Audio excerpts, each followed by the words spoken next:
Hebrews, Hebrews, Hebrews. This is Prophets of Awakening. It's our Sunday Advanced Bible Study, the 26th of July, 2026. Okay, we'll be reading our 5 chapters. We'll be reading out of the book of Deuteronomy, chapters 1 through 5. We're going to read each chapter and break it down like we normally do. Okay, you can go to our YouTube channel, Prophets of Awakening, check out our videos. We have over 1,000 or so videos that you can look at, examine, get the meat out. These videos will lead you to the truth of the Holy Scriptures. And if you like what you're hearing and receiving, I'm asking you to like, share, and subscribe to the channel. Okay, it'd be greatly appreciated. Uh, and we have our Cash App at the bottom of the screen for those that want to support the channel. That too would be greatly appreciated. Okay. For those that don't know, this is a non-Messianic channel. We deal with the Tanak and the Torah. Tanakh being the Old Testament, so-called Book of Remembrance.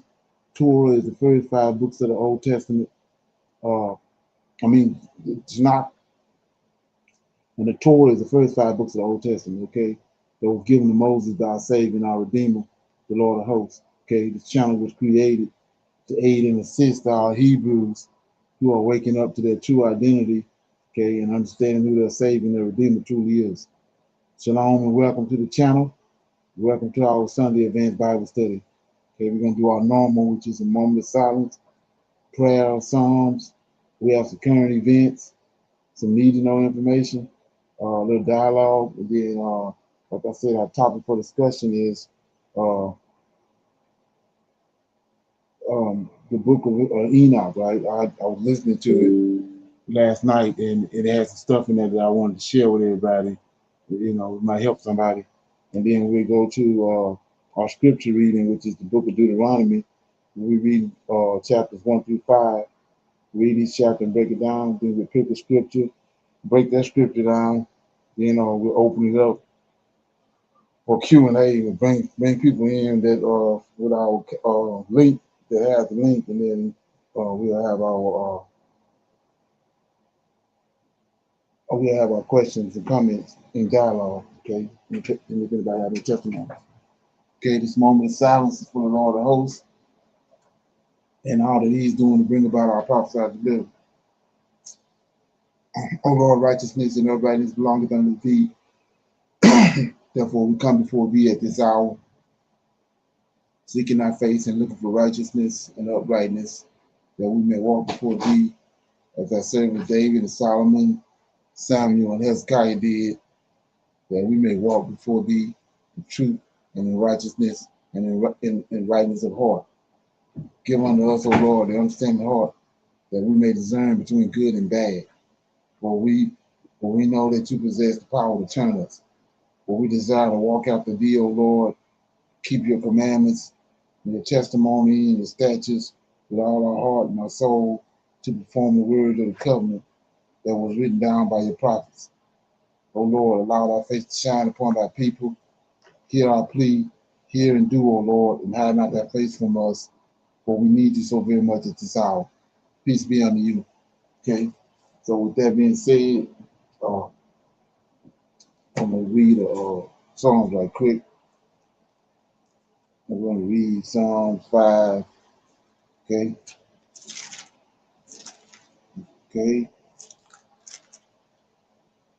Here we go.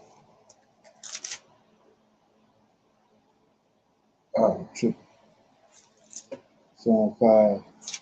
Okay. A prayer for protection, right? Give ear, O my Lord, O my word. Give ear to my words, O Lord. Consider my meditation. Hearken unto the voice of my cry, my King and my God. For unto Thee will I pray. My voice shalt Thou hear in the morning, O Lord. And in the morning will I direct my prayer unto Thee, and will look up. For Thou art not a God that have pleasure in wickedness, neither shall evil dwell with Thee. The foolish shall not stand in Thy sight. Thou hatest all workers of iniquity. Thou shalt destroy them that speak leasing. The Lord will abhor the bloody and deceitful man. But as for me, I will come in into thy house in the multitude of thy mercies, and in thy fear will I worship toward the holy temple. Lead me, O Lord, in righteousness because of my enemies, and make thy way straight before my face. For there is no faithfulness in their mouth, their inward parts is very wicked, or wickedness, very their throats is an open sepulchre. They flatter with their tongue.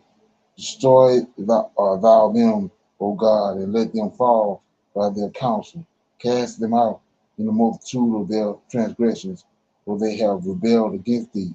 But let all those that put that all those that put their trust in thee rejoice, and let them ever shout for joy, because thou defended them, and let them also that love thy name be joyful in thee. For thou, Lord, will bless the righteous with favor, and wilt thou compass him as with a shield. Okay, so that was Psalms 5, a prayer for protection. Okay, you got anything on that? Okay, so with that being said, you got anything? Shalom, no sir. Okay, so with that being said, we're gonna go to our current events. Okay.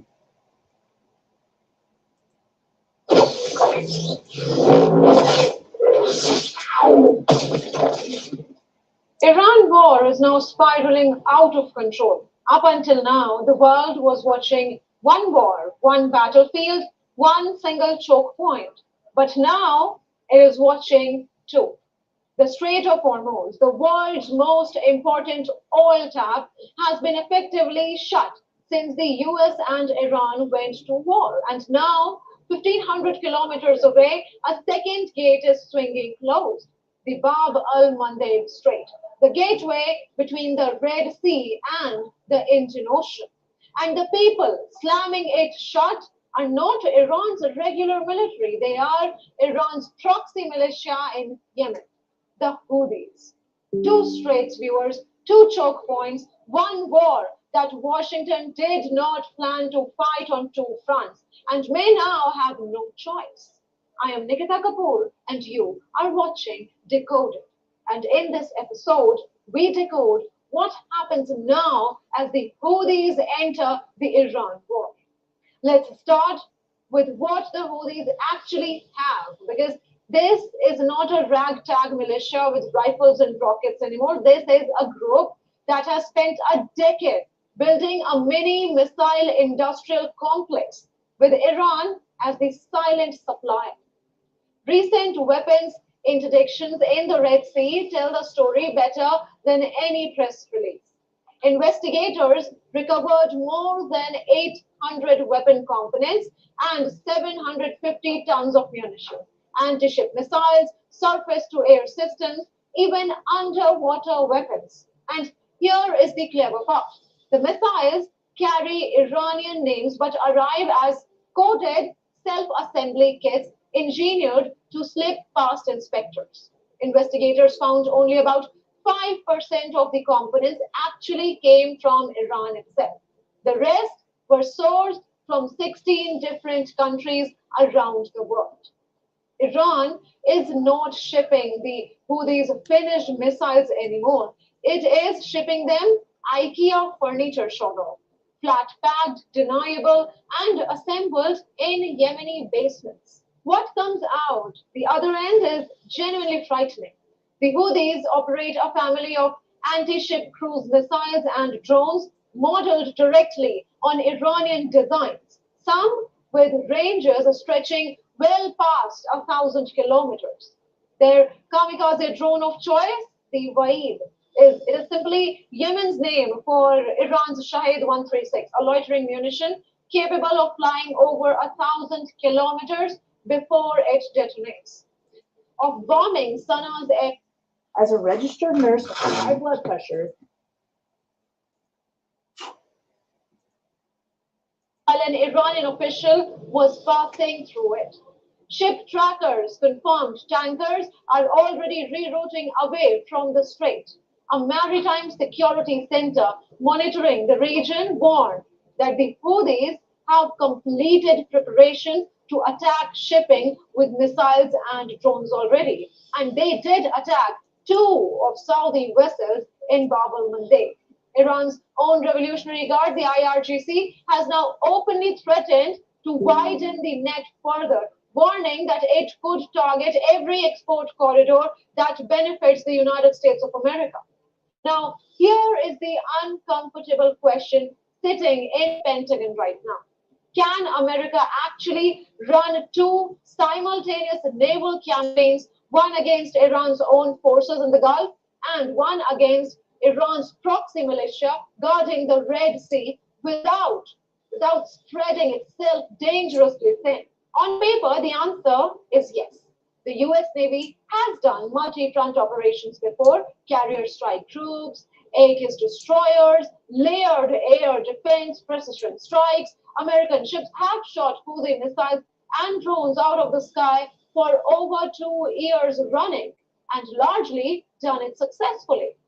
But paper doesn't account for tempo.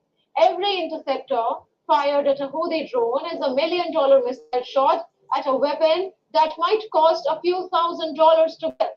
Every destroyer tied down escorting tankers through Bab el Mandeb is a destroyer not available to reinforce the Hormuz blockade. And every additional front is another place where one lucky hit, one tanker set ablaze, one sailor killed can detonate politically at a moment when Washington is already absorbing the cost of a direct war with Tehran. Okay. You got anything on that? You heard anything about it? Shalom, no sir. But it makes sense because Brother Leonard, you always talking about how both sides they not gonna back down, and it just sounds like both of them, the U.S. and Iran, with them backing the Houthis. I think she said. Right. It sounds like they, preparing for war or continuing to prepare for war to take it to another level. Right. But they just making it worse and worse on Trump. It's something drastic is gonna happen because when you understand, the main thing she said was the amount of money they're spending. They spending all this expensive money on their weapons, and Iran and these Houthis, those weapons they have is gonna cost nothing. Mm-hmm. And that's their objective. By opening up two fronts, they're trying to make them extend and expand more, spend more than their weaponry.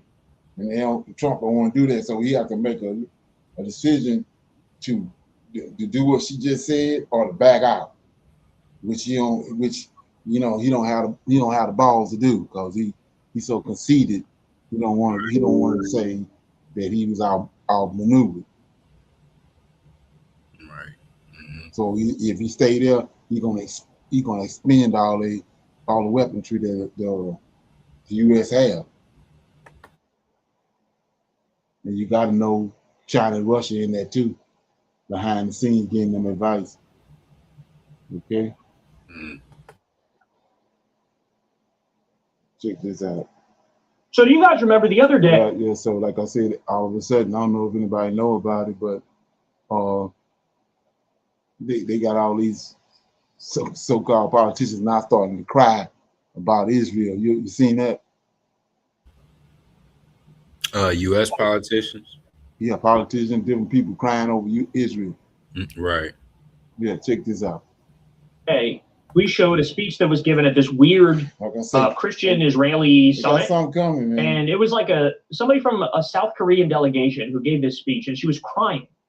And she was crying, and she was like, I apologize for everything I've done to besmirch the state of Israel. The glory, state of Israel, yes. And the crying on stage. It's very weird. It's very bizarre because it's like, why are you crying? What exactly are you crying about? Why are you at this weird event that's supposed to be like a Christian Israeli get-together? What is with this self-flagellation that so many people do when they go to Israel and they talk about like, I'm not worthy. Israel's the land of the chosen people. Yes, the chosen one. Like, what is this? It's so bizarre to watch this like outright supremacist mindset in the year 2026 and this religious delusional garbage in the year 2026, where people pretend like God granted the Israelis this land. It's like, what does that even mean? Honestly, what does that mean? There's over 4,000 religions. None of them have been proven. What do we talk? Which God? What does that mean? And what religion are you talking about? Like, how did we get here? Why do these people think that if they wear their funny hats and have long beards, that makes them like above criticism? Glenn Beck, also known as Colonel Sanders, he's at this event, this KUFI event. I believe that stands for Christians United for Israel. It's a classic like Christian Zionist gathering, right? Where all the Christians go out there, they self-flagellate, and they say, oh, Israel's so special and so holy, and the Jews are the chosen people, and I apologize for the history of anti-Semitism among Christians. Well, anyway, he gives a speech, and he does the thing. He starts crying over anti-Semitism and crying about Israel. I don't know what's wrong with these people, bro, but something seriously fucked up in their head. Let's watch. Here we go. Look what they did in the death camps. Wow. You arrived on a train. They didn't write down your name. They took your name from you, and they gave you a number. You were now just a number on a page. You were no longer a man. You're a number on a forearm. That's the entire philosophy in one act of ink. Where's this passionate speech when it comes to defending the Palestinians who are being mass murdered right the fuck now? He's doing this anti-Holocaust bit, which is like, great, I hate the Holocaust too, duh. But there is a Holocaust going on right now, and it's being carried out by Israel, the country you continuously suck off. You're not called by name. You're a unit. You're a quantity. You're the collective's property now, and you're interchangeable. You're nothing. And against that number stands the whole testimony of Scripture. Because God looks at that same arm, that same soul, and he does the opposite. He gives you back your name. That's the war. That's the war we're fighting now. And it's not political. It never has been political. It's spiritual all the way down to the marrow of the bone. It's a spiritual war, and there are casualties, and we're already losing people, and you know the names. Men and women who once stood on this very ground as our friends. They wore the pin. They prayed the prayer. And now they're just asking questions. They found the category. They found the category. They needed a scapegoat, and they reached where men always reach, for the oldest one on the shelf. And I am sad to say some of them will not be coming back. Somebody asked me, I was doing an interview on the way over here, a reporter asked me, how do you feel about what's going on? And I said, criticism of Israel with criticism of Jews as people, and pretend like all anger at the genocide Israel did is actually really just anti-Semitism that's masked. No, fuck you. Because then what you're saying is it's impossible to legitimately criticize a genocide being carried out. That's the actual argument they're making. And that is so fucking dishonest. If anything, it leads to an increase in anti-Semitism for the way that these people react to it. To try to say, like, no, you're actually not mad at Israel. You're mad at all Jews. It's like you're trying to lead to an increase in anti-Semitism. You are insisting on an increase of anti-Semitism, as opposed to accepting the criticism at face value that, no, they're actually mad about the massacring of little babies in fucking Gaza. Okay? Jesus fucking Christ. Okay, but we're not done, because same fucking thing here, bro. How many times has Mike Huckabee, the fuckabee himself, how many times has his dumbass, it seems like he's giving a speech in Israel every other day. And every day it's the same thing. Our history has been so bad. It's been so mean to you. It's been so rude. The United States of America could not exist without Israel. And it's like, hey, dipshit, we did exist without Israel. Israel was created in the fucking 1940s. Crunch. So what you think? You ever think about that? Yes, sir. I remember when that Asian woman was crying at that event, like you were saying, and that was strange. Yeah, you're gonna see a lot more of that. They setting up for something, like I said, tied to that temple. And then, yes, sir. And then, like he said, he had just said, Brother Leonard, they want more people to be anti-Semitist or whatever. Yeah. So, because that's part of the you go against them laws or whatever, then they can, do the depopulation control to you. Right, exactly. So we got some Yeah. we got some need to know information right here. Let me get it.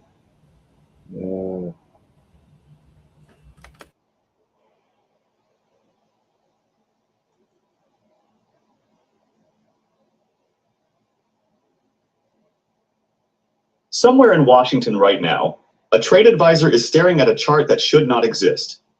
It shows Apple losing ground to a Chinese phone maker inside China itself. It shows Nike being outsold by a domestic sportswear brand most Americans have never heard of. It shows a global beauty giant posting a shock quarterly loss, blaming subdued consumer sentiment in the one country every Western CEO used to treat as a guaranteed growth engine. For 30 years, the assumption in American boardrooms was simple. Build the brand, ship it to China, and the money follows. That assumption is now dead, and it did not die by accident. In this video, we break down what is happening inside China's consumer economy, why Western brands are being quietly pushed aside, why that terrifies Washington far more than another round of tariffs, and why Trump's trade war was never really about steel or soybeans. It was about the one thing America is losing without a single shot fired: cultural and economic gravity. For decades, the story of globalization was told as a one-way street. American and European brands would conquer new markets, and the rest of the world would simply adapt. China was supposed to be the biggest prize of all. 1.4 billion consumers hungry for Western logos, Western status symbols, Western validation. Apple built an empire on that assumption. Nike, Adidas, Estee Lauder, BMW, and dozens of others poured billions into China banking on the same idea, that Chinese consumers would always crave the West more than the West needed them. That idea is now collapsing in real time, and it is collapsing because China built something Washington never expected: a genuine alternative. Chinese retail sales crossed 50 trillion yuan last year. And here is the part that should worry every Western boardroom. An ever-growing share of that spending is staying inside China, flowing to Chinese brands, on Chinese platforms, built by Chinese engineers. This is not an accident of economics. It is the visible result of a state that treated technological and industrial independence as a matter of national survival, and it is now paying off exactly as planned. Huawei's newest folding phones are outselling the iPhone in head-to-head comparisons inside China, not because of nostalgia or nationalism alone, but because the hardware is genuinely competitive, sometimes superior to anything Cupertino is shipping. Okay. This powder Okay.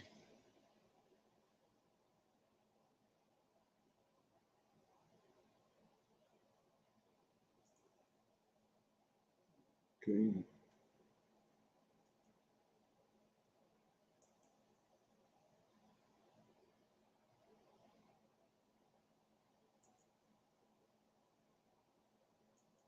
The way Ford once was for combustion engines, and it did it while Tesla's China sales slid.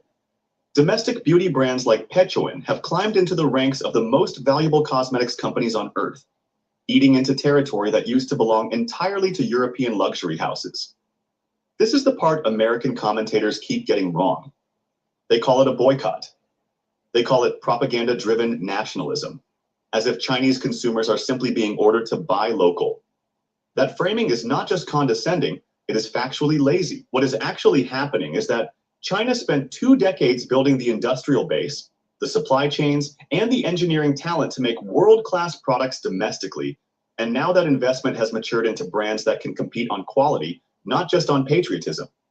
When a Chinese consumer chooses a homegrown phone over an iPhone today, in a huge number of cases, they are not making a political statement. They are making a rational purchasing decision because the specs, the price, and the ecosystem are simply better. That is a far more dangerous outcome for Washington than any boycott could ever be, because a boycott fades. Genuine technological parity does not. And this is exactly why the mood in Washington has shifted from confidence to something closer to panic. Trump's entire trade strategy was built on a single premise: that America holds irreplaceable leverage over China because Chinese growth depends on Western markets, Western technology, and Western capital. Tariff after tariff, blacklist after blacklist, export control after export control. The theory was that China would eventually be forced to bend because it had nowhere else to sell, nothing else to buy, and no other partners willing to step in. That theory required one thing to remain true, that Western brands, Western technology, and Western consumer culture stayed dominant and irreplaceable inside China itself. That is precisely the ground that is now crumbling. If Chinese consumers no longer need Apple, if Chinese car makers no longer need German engineering, if Chinese shoppers no longer chase American logos as status symbols, then an enormous share of Washington's coercive leverage simply evaporates. You cannot threaten to cut someone off from a market they are actively walking away from. This is also the untold half of the BRICS story.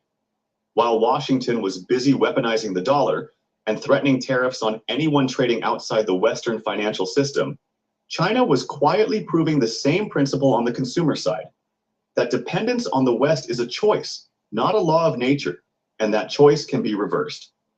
The same logic that is powering BRICS Pay, Enbridge, and the slow retreat from dollar dependence is powering this consumer shift. It is the logic of building parallel infrastructure so thorough, so functional, and so competitive that the old center of gravity simply stops being necessary. Just as more than 100 countries are quietly exploring alternatives to SWIFT and dollar settlement, Chinese consumers are quietly voting with their wallets for alternatives to Western brands. Different arenas, same underlying story. The West assumed permanent dependence, and that assumption is now being dismantled, deliberately and methodically. None of this means Western brands vanish from China overnight. Reports suggest some categories, certain luxury segments, travel, premium dining, still show demand for Western names, and brands willing to genuinely localize rather than simply exporting a foreign product with a Chinese label can still find footing. Analysts describe this as a new reality of slower growth rather than total collapse, and any honest account of this story has to include that. But the direction of travel is unmistakable. The stigma that once surrounded Made in China is fading fast, replaced by a growing pride in domestic engineering and domestic design. A generation of Chinese consumers is coming of age, having never known a China that could not build its own smartphones, its own electric cars, its own semiconductors. For them, buying Chinese is not sacrifice. It is simply the obvious choice. That is the deeper story hiding underneath the tariff headlines and the trade war rhetoric. Washington has spent years trying to choke off China's access to advanced technology, assuming that isolation would force capitulation. Instead, isolation forced innovation. Every export control tightened the resolve inside Chinese industry to build domestic alternatives. And today, those alternatives are not just adequate substitutes. In fields like electric vehicles, high-speed rail, and increasingly consumer electronics, they are outcompeting the originals.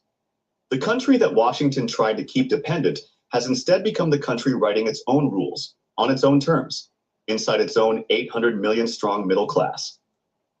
Okay, so we see this is another example of them. They cutting while they got all these wars going on, being aggressive. China started slowly cutting the bottom off from under. In this video here, they starting to disconnect themselves from a lot of brands in America. Okay, when you gotta, that's big because you gotta understand China is a bigger consumer. They overtook America. So, you know, people say that about Britain be one thing, but it's China. And we know China connected to BRICS. So that means all the way across the board, they slowly starting to rid themselves of these brands over here in America with their own brands. You got anything on that? Shalom, Berlin, I seen some of that too. And as far as like you said, they're a part of BRICS, so they, you know, they're real invested over there in Africa. So they also good to pull out of here too. You know, they making they money over there. They got factories in a lot of the countries over there. So right, like I said, while America is doing what they do being aggressive, China slowly cut the bottom off from under me. And I remember back in the day, watching a bunch of videos. This is exactly how Rome felt. Okay, with Right. the Republic of Rome. Okay, yeah. Okay, so you good on that?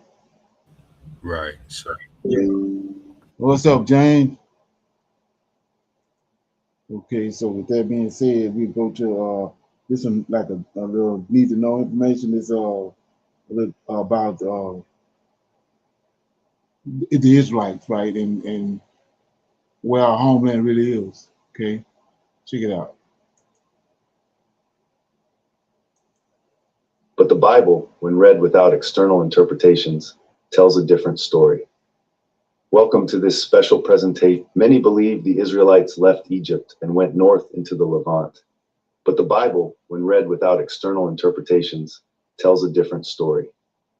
Welcome to this special presentation where we delve deep into the scriptures to uncover a hidden truth that has eluded many for generations.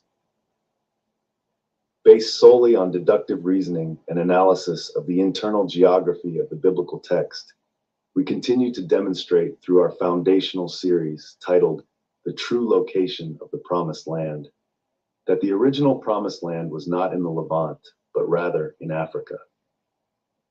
We believe traditional Bible scholars made geographical mistakes by using the wrong geographical criteria to place the Promised Land in the Middle East.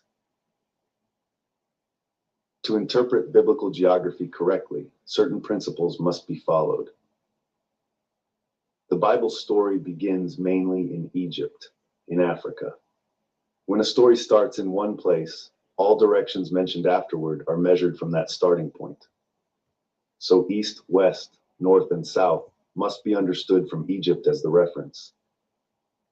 Even phrases like East Country or North Country should be understood in relation to Egypt. East would mean Eastern Africa, West would mean Western Africa, North would mean Northern Africa, and South would mean Southern Africa. These directions should not automatically be moved to Arabia, Babylon, or Assyria when the setting is still centered in Africa. A little while ago, I received a question from a viewer that really gets to the heart of what we're trying to uncover here, and I promised I would address it. The question is, examine how the Israelites really dispersed across the continent of Africa, and specifically, pinpoint where they currently are and how it connects to the scriptures. Now, this is a massive question. To answer it fully, we have to look at a map of Africa, not as it is today, but as a network of ancient migrations, kingdoms, and faiths. We're going to build this answer piece by piece. And today I want to start in a place that might surprise you, West Africa. Because when we look at the evidence, the story of the Israelites doesn't stop at the Red Sea. It flows all the way to the Atlantic coast. Here's what a lot of history books don't tell you. Before the transatlantic slave trade, before European colonialism, there were thriving communities in West Africa, in places like Guinea, Mali, and along the Niger River, who were practicing a form of Hebraism, or what is mistakenly called Judaism, and who traced their lineage directly back to ancient Israel. This isn't just folklore. We have records from the 17th and 18th centuries from European explorers and geographers who were utterly confused by what they found. They would land on the Gold Coast, modern-day Ghana, and they'd encounter people practicing circumcision, observing the new moon, honoring Levirate marriage, marrying a brother's widow, and using Hebrew names directly from the Old Testament. One writer in 1814 even said, "Several Europeans favor this assertion, urging that the Negroes still retain several laws and customs which favor of Judaism." So how did they get there? This is where the dispersion connects to scripture and to history. James Africanus Beale Horton, a 19th century Igbo scholar, documented that after the destruction of the northern kingdom of Israel, and later after the Roman destruction of Jerusalem in 70 AD, vast numbers of Israelites migrated to escape persecution. Of course, this 19th century scholar very likely thinks that all these groups were coming from the Middle East. But those of us who have been with this channel for a while know that the Hebrews were coming from Eastern Africa and Yemen in Arabia, which until recently was seen as part of the same African continent and not the Middle East. The Hebraic groups moved primarily into northern Africa, but when Islam spread across North Africa, often with fire and sword, these communities were pushed further south and west. They crossed the great rivers like the Niger and the Benue, seeking shelter. They settled in the heart of West Africa, establishing communities that would later exist alongside the great empires of Ghana, Mali, and Songhai. In fact, historical records from Timbuktu tell of a ruler named Zua Alayman, meaning he comes from Yemen, who established a Jewish community along the Niger River. Other records show that during the height of the Songhai Empire, there were powerful Jewish families and even Hebrew kings. This was a known reality until the late 15th century, when the Emperor Askia Muhammad decreed that all Jews must either convert to Islam or leave. Now this brings us to the question, where are they currently? This is the powerful part. You see, when we look at the continent, we find that the dispersion wasn't just one event, but a series of waves. The communities in West Africa represent one of those waves, and while some assimilated, others maintained their identity. As the viewer asked, we have to connect this to the scriptures. Now, if we look at prophecies like those in the book of Jubilees, which speaks of the people forgetting the law and being scattered among the Gentiles, or the words in Deuteronomy about being driven to the uttermost parts of the earth, the historical record shows that Africa, specifically West Africa, became a primary refuge for these dispersed communities. But here's the key. West Africa is just one piece of the puzzle. The dispersion across Africa is vast. While we find Hebrew kings in Mali and Jewish communities in the Ondo forest of Dahomey, we also see evidence of ancient Israelite presence in Ethiopia, in the Sudan, and in southern Africa. In this series, we're going to trace this journey. We're going to look at how the scriptures predicted a scattering to the south and west, and how archaeology, historical texts, and even ancient maps, like the one from 1794, that labels a region near the Niger as being peopled by Jews, confirm this ancient movement.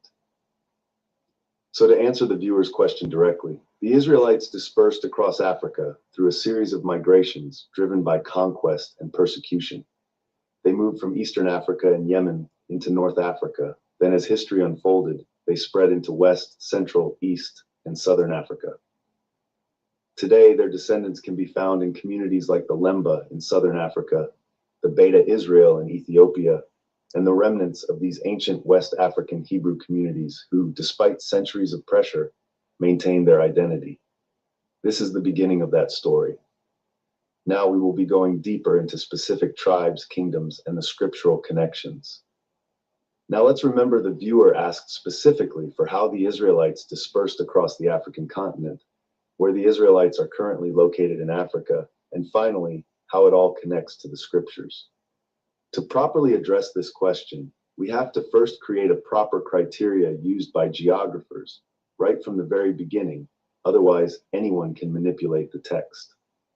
1, we have to use the location of ancient Egypt as the reference point for all directions. This means east, west, north, and south are all with respect to Egypt and not any other land, not even the land of Canaan. Number 2, we have to follow the chosen people at various stages throughout their history and not follow the land they resided on. This is because they had to move from time to time throughout their history, also in periods when their population increased. They occupied more land. Finally, towards the end of the narrative, when they sinned and God was punishing them, God himself scattered them out of the Holy Land, although he did not scatter them too far, because he says he will regather them back to the land at the end of 400 years of punishment. Using this criteria, let us examine the location of the Israelites at various periods throughout their history. Stage 1. The period of the senior patriarchs, when God was dealing with Abraham, Isaac, and Jacob before they moved to sojourn in Egypt. During this period, Abraham and his family had also been called from Ur of the Chaldees that I place around modern-day Sudan's Sennar region to come live in the area immediately south of Egypt, between the Red Sea and the Nile Valley. This area is called Nubia, but traditional scholars have been hiding it from us by intentionally minimizing it. Mm. They also built the intentionally constructed the Aswan High Dam in this very region in order to submerge the artifacts and many temples in the area. Well, back to the topic. At this point in the Israelites' history, God was giving the senior patriarchs a foretaste of the land that their descendants will eventually possess. Take note that this area is southwest of Egypt and not in the Levant or Middle East. How do we know this? We know this from the account of an Egyptian pharaoh's baby weaning invitation party recorded in the book of Jasher. The Egyptian baby weaning celebration in Jasher 67:20-22 describes Pharaoh's feast for his son's weaning. The guest list is geographically ordered from Egypt southward as follows. And all the kings of the land of Cush came from the east, and all the kings of Canaan from the west, and all the kings of Sidon by the sea, and the kings of the Philistines were joyful. And the kings of Canaan and Philistines and Zoan and Sin and Zoan of Egypt and the children of Africa all came with beautiful gifts. So did you notice where Canaan, the narrative, locates Canaan? It says all the kings of Canaan came from southwest of the Nile. Next, let's take a look at stage 2. At this stage, the biblical patriarchs were called by God to go live in Egypt proper due to the famine in the land of Canaan. So stage 2 was easy because we know that the Israelites were in ancient Egypt and they lived there for almost 400 years. Next is stage 3. At stage 3, the Israelites had multiplied into a great number while they were in Egypt for 400 years, and God led them under Moses to leave Egypt and go to the promised land to possess it. It is very easy to know where they went by following where Abraham and Lot went generations earlier, because God promised to give that same land to the descendants of Abraham. When examining where the promised land is located relative to Egypt, the best geographical criteria to follow in order to avoid textual manipulation is to use only what the internal geography of the Bible itself says, without adding any outside ideas or traditional scholarly manipulations. The criteria is simple. Only look at the movements of people that include a cardinal direction like north, south, east, or west. Do not use any traditional teachings about where places are, because those teachings often change what the text actually says. Treat every cardinal direction as a real direction, and do not replace any direction with a place name. Start with Egypt as the main reference point, and only move people based on the directions the Bible gives. When this criteria is followed, the Bible shows a clear path. The first important movement is in Genesis 13:1, where it says Abram went up out of Egypt and went southward.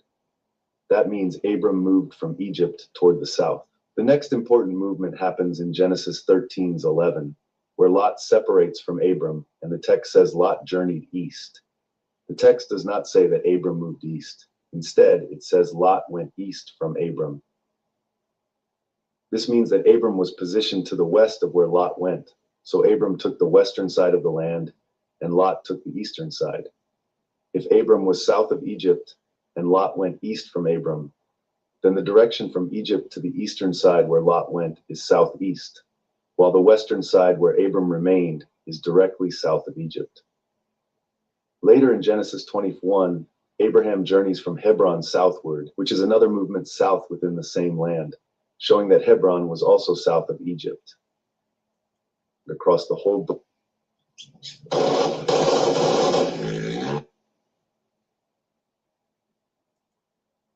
North Africa, all the way to the Atlantic Ocean, which was called the Western Sea. The southern boundary of the land was at Kadesh and Shur, which were in the southern borderlands of Egypt. That is why you read in the Bible that they had to go south to get to Kadesh. And from Kadesh, Moses sent the spies to go further south to spy the promised land. All this is only possible on the African continent, where the land extends further south. Such movements will not work in the Levant, because the bulk of the land in the Middle East only extends to the north and not the south. The eastern boundary was the Nile River itself, because the land of Canaan was west of Bethel and west of the Nile, and the eastern lands across the Nile were given to other family members like Ishmael and the sons of Keturah and Esau. So the original land of Canaan before its names were later moved by Greco-Roman powers to the land we now call the Middle East, was a vast territory in Africa that stretched from the Nile River in the east all the way to the Atlantic Ocean in the west, and from the Mediterranean Sea in the north down to the southern borders of Egypt in the south. This understanding comes directly from reading the book of Jasher alongside the book of Genesis and taking the directional words seriously. The consistent statement in Jasher that the patriarchs dwelt west of Bethel tells us the land was west of the Nile. The journey of Abraham up from Egypt to Bethel tells us Bethel was near Egypt in the Nile Valley. And the mention of the Western Sea in Jasher tells us the land extended far to the west until it reached the Atlantic Ocean.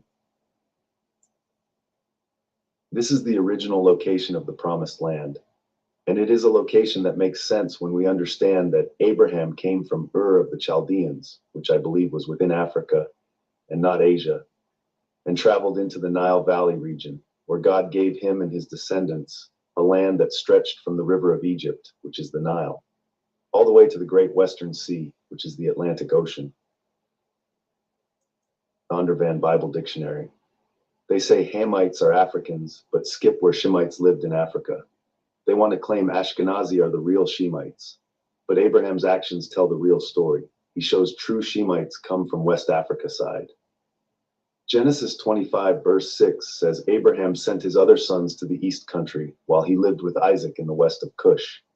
Jasher 25 verse 1 to 6 explains Abraham sending the children to east of Cush while he and Isaac remained in the west. This is deep proof that the area west of Cush towards Western Africa was already populated by Shemites because Abraham came from that region. So getting back to the migration of the Israelites to Western Africa, these movements were often driven by escaping religious persecution, seeking safer and more isolated regions, establishing trade routes and communities.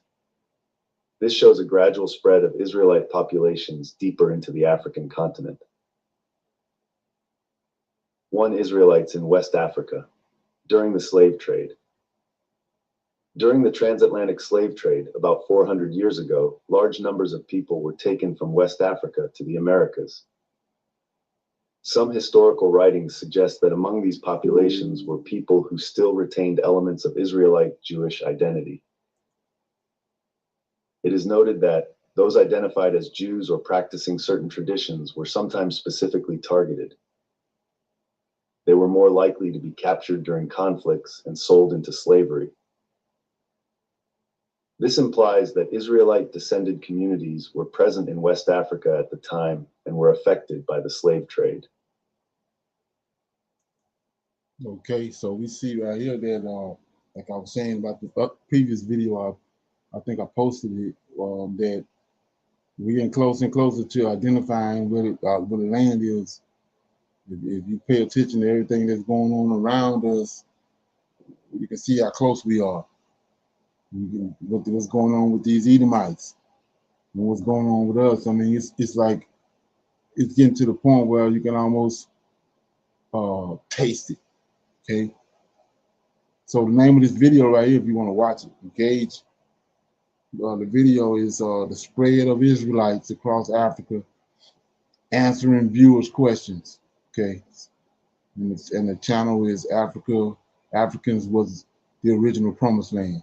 Africans was the original promised land. Okay, yeah, that's the name of the channel. You got anything on that, AJ?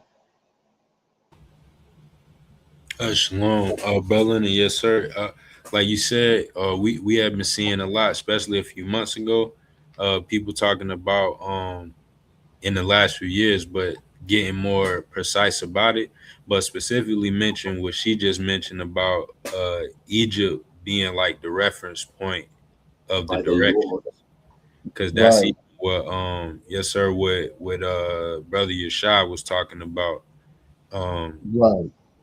Yeah, yes, sir. With Egypt being, where you need to base everything else off of. So that's why it's so important that because he was talking about that it's in Africa, and a lot of people think it's where that Egypt is now, and we don't.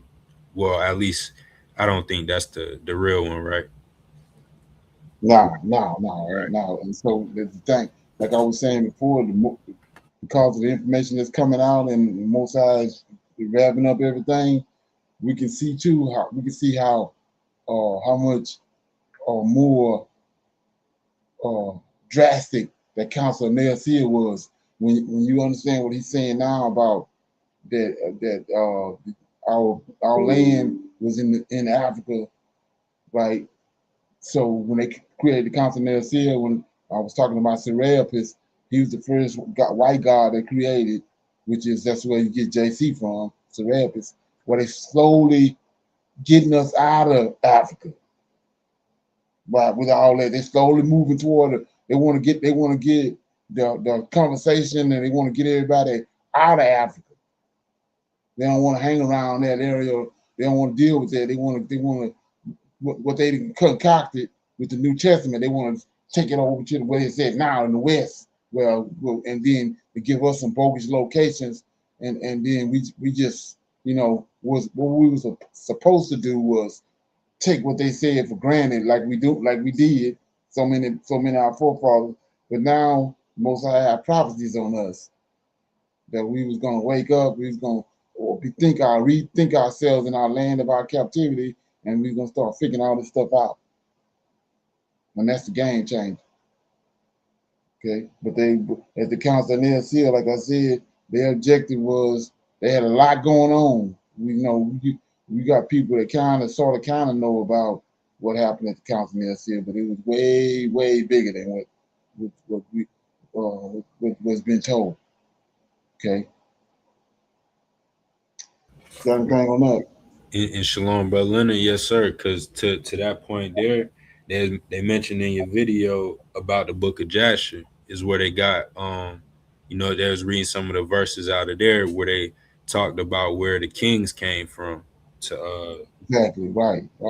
Exactly. So you got to read those books. Those books, like you've been saying, they shed light on things like that. There's missing information to the biblical locations. Right, and then it goes back to the fact that I've been saying with our technology now and the way that we have the satellites, we can look at the earth from the sky, from heaven, and all that stuff. There's something going on with the Sahara Desert.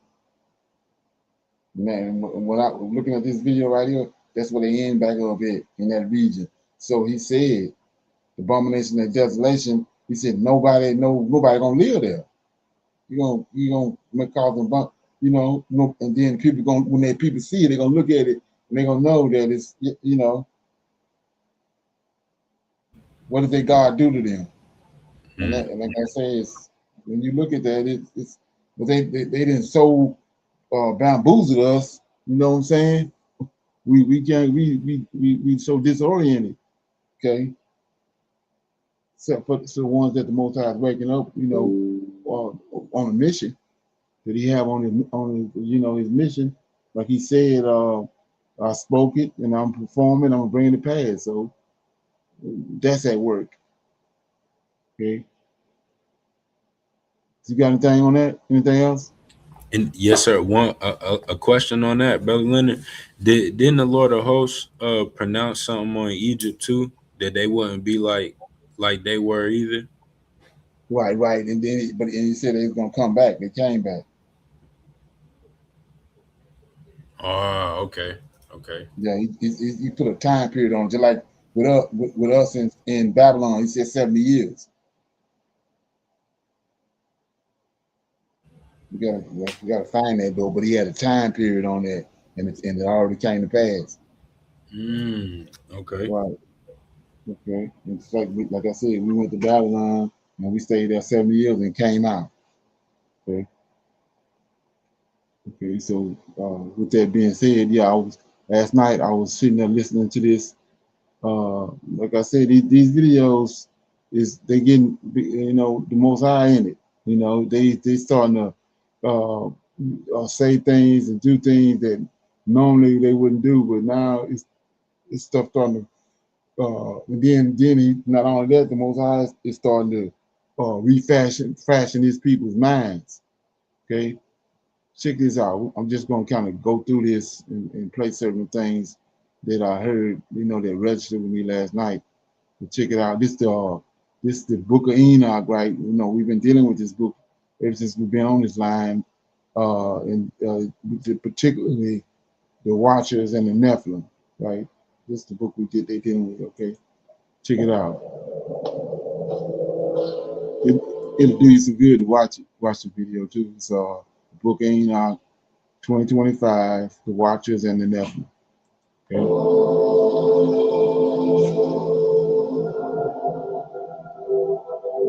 Before the time of kings, before the flood, there was a man who walked with God and bore witness to the secrets of the heavens. His name, Enoch.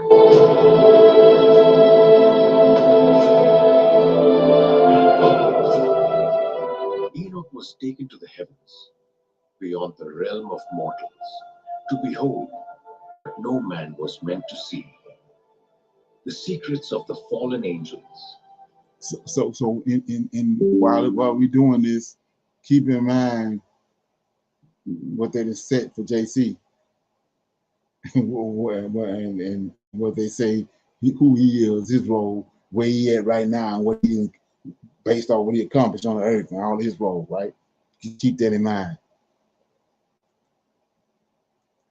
The chambers of creation and the divine judgments that would shape the fate of humanity.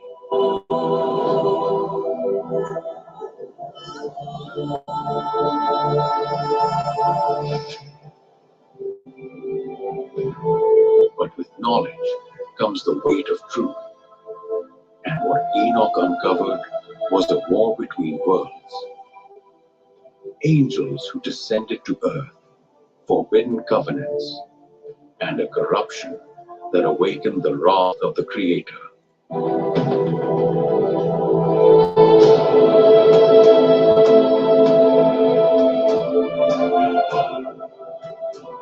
This is not merely the tale of a man. It is the story of a rebellion, of the fall of immortal beings, and of a final judgment that would alter the destiny of the heavens and the earth forever.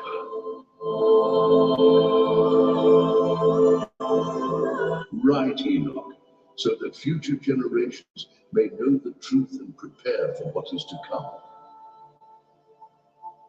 Enoch, secrets of heaven and earth.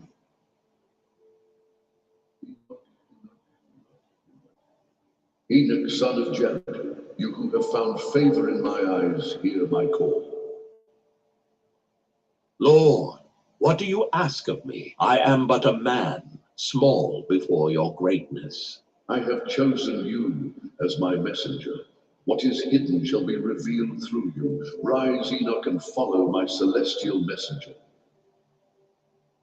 I am Uriel, the guardian of God's mysteries. Walk with me, Enoch, for I shall reveal to you the secrets of the heavens and the corruption of the earth. This is beyond. Yeah. Remember what I said about those four angels, right? How those four cherubims, they mention them all through the book of Enoch. They're the ones that's in the cloud. Uriel, Michael, Raphael, Gabriel. So Uriel's role is Uriel deals with the luminaries. Okay? And so right here, he sent Uriel to talk to Enoch, and Enoch, Uriel is telling them all the secrets. This way before JC came, for they constant here, King James. So he came and he's showing Enoch what's going on with the luminaries. He's in charge of it. Okay, so like I said, that's why it's only 3 of them when they came to Abraham, because Uriel is the one up in heaven. When they got to where they was going, he once brought the fire and brimstone down on Sodom and Gomorrah. That's why it wasn't 4. Okay, well, check it out. Anything I ever imagined. Where are we? You stand at the threshold of the heavens, but not all that you witness will be beautiful. You must know the truth, even if it breaks your heart. So like I said, listening to this, it just, who you gonna listen to?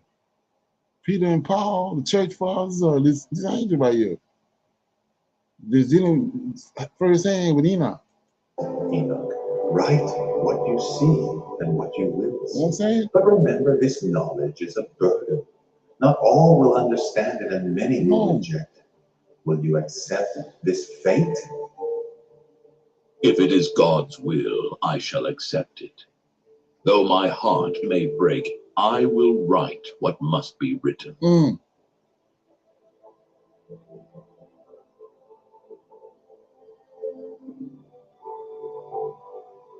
Lord, grant me the strength to fulfill this calling. The secrets of the heavens have been revealed, but at what cost? This is the account of what Enoch saw in the heavens. Part 1. The Book of the Watchers. Chapter 1. Introduction and context of Enoch's vision. The words of the blessing of Enoch, with which he blessed the righteous and the chosen, who shall live in the day of tribulation, when all the wicked and the ungodly shall be removed. Enoch, a righteous man, whose mouth was opened by God, beheld. So, notice what he said. I'm trying not to keep stopping it, but he just said in the tribulation, what they got over in the New Testament, Enoch gonna be there. So who the righteous? Who's over the righteous? Enoch or JC? Okay, check it out. The vision of the Holy One and of the heavens. This is what he saw. I saw a vision for the generations to come. See that? Not for this generation, but for a distant future. Concerning the elect, I spoke, and for them I wrote. The Holy and Great One shall come forth from the heavens. He shall tread upon. So what they did with the, what you have to understand, what they did with the same way they hoodwinked us with Psalms and told us Psalms is duality. David is talking about JC. They did the same thing right here with Enoch. You're gonna start to see that in a minute. But he didn't. I done read and showed it thousands of times that Michael came forth and told him and presented Enoch and said, "This is the son of righteousness. Righteousness is going to dwell on him." Okay, check it out. On Mount Sinai and be revealed in his camp, and shall appear in his mighty power from the heavens. He shall come with 10,000 of his saints to execute judgment upon all, to destroy the wicked, and to convict all flesh of all the impious deeds which sinners and the ungodly have committed against him. All who dwell upon the earth shall awaken, but the righteous shall live, and the wicked shall be destroyed. Then there shall be peace, and the righteous shall walk in paths of justice, and the Lord shall be their guide, and they shall have eternal light. Chapter 2. Observations on creation and nature. Look upon all that happens in the heavens, how the luminaries in the sky do not stray from their paths. Yeah, this is what I wanted. How each one rises and this is what I wanted to that hit me hard right here was, notice what he tell Enoch. He tell him to observe the luminaries, but it's a reason why he tell him to do it. Watch this. sets in order according to its seasons, and does not deviate from what God has commanded. See the earth and pay attention to all that takes place upon it, from the beginning to the end, how nothing upon it changes, and all obeys God. Observe the signs in the heavens, how all the stars appear in their appointed time, and how the sun and the moon follow their perfect courses, according to the command given to them by the Lord. According to the command. They do not alter their orbits, they don't alter. And all works together in obedience to God. But you, men, have disobeyed. Come on. You have not followed the ways of the Lord, and your wickedness has exceeded all limits. The watchers, too, the angels sent to guide you, strayed from their mission and corrupted their ways. Therefore, the wicked face judgment, and the punishment will be great. Observe how each tree bears fruit in its season, how the rivers flow in their course, how the sea remains within its boundaries. All creation follows the laws of the Most High, yet men and fallen angels have not respected his commandments. judgment will come upon all who have sinned, and upon those who have followed the ways of injustice. The righteous, however, shall be rewarded, and shall find eternal peace. The wicked shall be destroyed, and no memory of them shall remain. Look how the seasons change in their appointed time, the days of summer and winter. See how everything in the earth and heavens bears witness to the glory of God. Yet men have brought chaos into this world through their actions. Judgment is prepared, and the Most High shall not delay in executing it. Chapter 3. The fall of the Watchers and the rise of the Nephilim.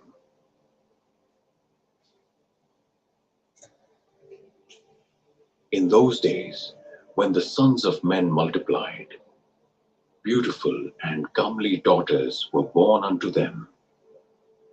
The angels, the sons of heaven, saw them and desired them. And they said to one another, Come, let us choose wives from among the daughters of men, and beget children with them. Then Semjaza, who was their leader, said to them, I fear that you will not agree to do this deed, and I alone shall bear the blame for a great sin. But they all answered him,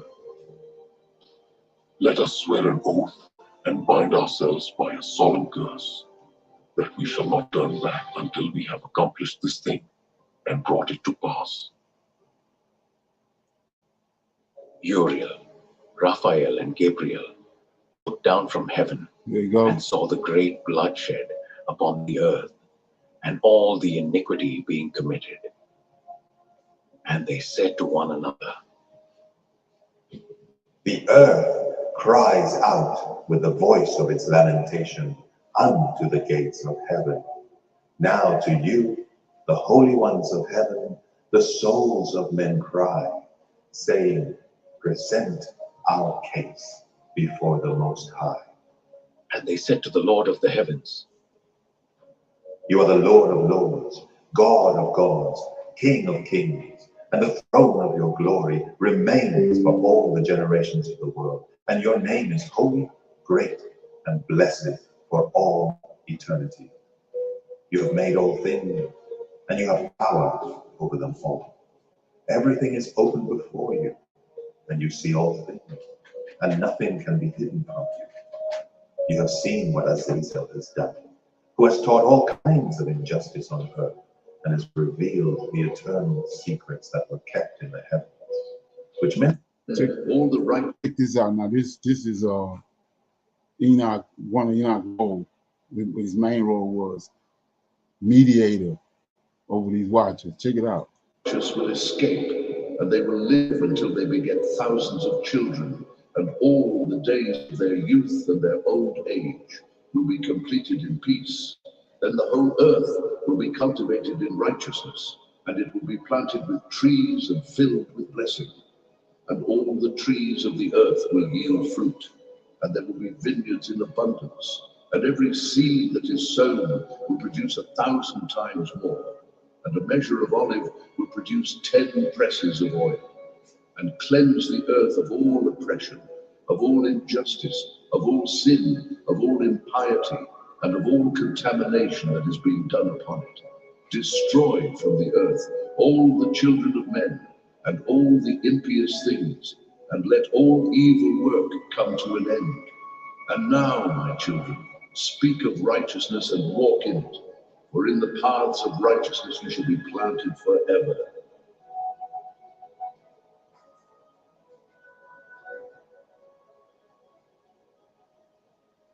Chapter 4. Enoch as mediator and the judgment of the watchers. In those days, I was taken from among the children of men, and the angels called me and led me to a remote place. So it's the first person, just like in Psalms. David is first person. David told us they dualities. Okay, check it out. They said, Enoch, you, scribe of righteousness, go and speak with the watchers of heaven, who have abandoned the heavenly heights and defiled themselves with women, behaving like the sons of men. They have taken wives for themselves and have corrupted the earth. Tell them, there will be no peace for you, nor forgiveness of sins. So I went and spoke with them. They were gathered in the place called Abel Main, which is between Lebanon and Senir, covering their faces in shame. I told them all the words of righteousness that had been given to me, and they began to tremble with fear. They pleaded with me to write a petition for them so they could ask for forgiveness and have me bring their request before the Most High in heaven, for they could no longer approach him nor lift their eyes to heaven because of the sins they had committed. I then wrote their petition and the pleas of the fallen angels and carried their request to heaven. I ascended and reached the waters of the heavenly region. There I saw the gates of heaven open and entered the Where JC at? Okay, come on. place where the throne of God was. I fell on my face and spoke before the Most High, delivering the petition the watchers had asked me to present. But the Most High responded, saying, Go and tell the watchers of heaven who sent you with this message.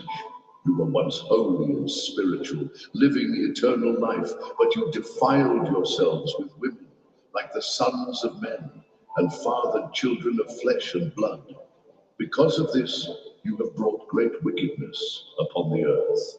You were never given permission to reveal the secrets of heaven, nor to teach such things to the sons of men, yet you did so. As a result, they have learned things they were never meant to know, and now they are corrupted. I saw the dwelling place of the righteous, Check it out. the place prepared for them in eternity. And I also saw the fate of the sinners, who will be cast away into eternal fire. All this was shown to me so that I might write it Come down on. and reveal it to future generations. Enoch describes how the Lord of the heavens spoke to him directly and unveiled mysteries that had been hidden from humanity. He states that the purpose of these parables is to teach men about righteousness, Come on. the coming judgment, and the promise of eternal life for the righteous. Like he said, purpose of the parables. Okay, that's why they got JC with parables. Because Enoch got parables.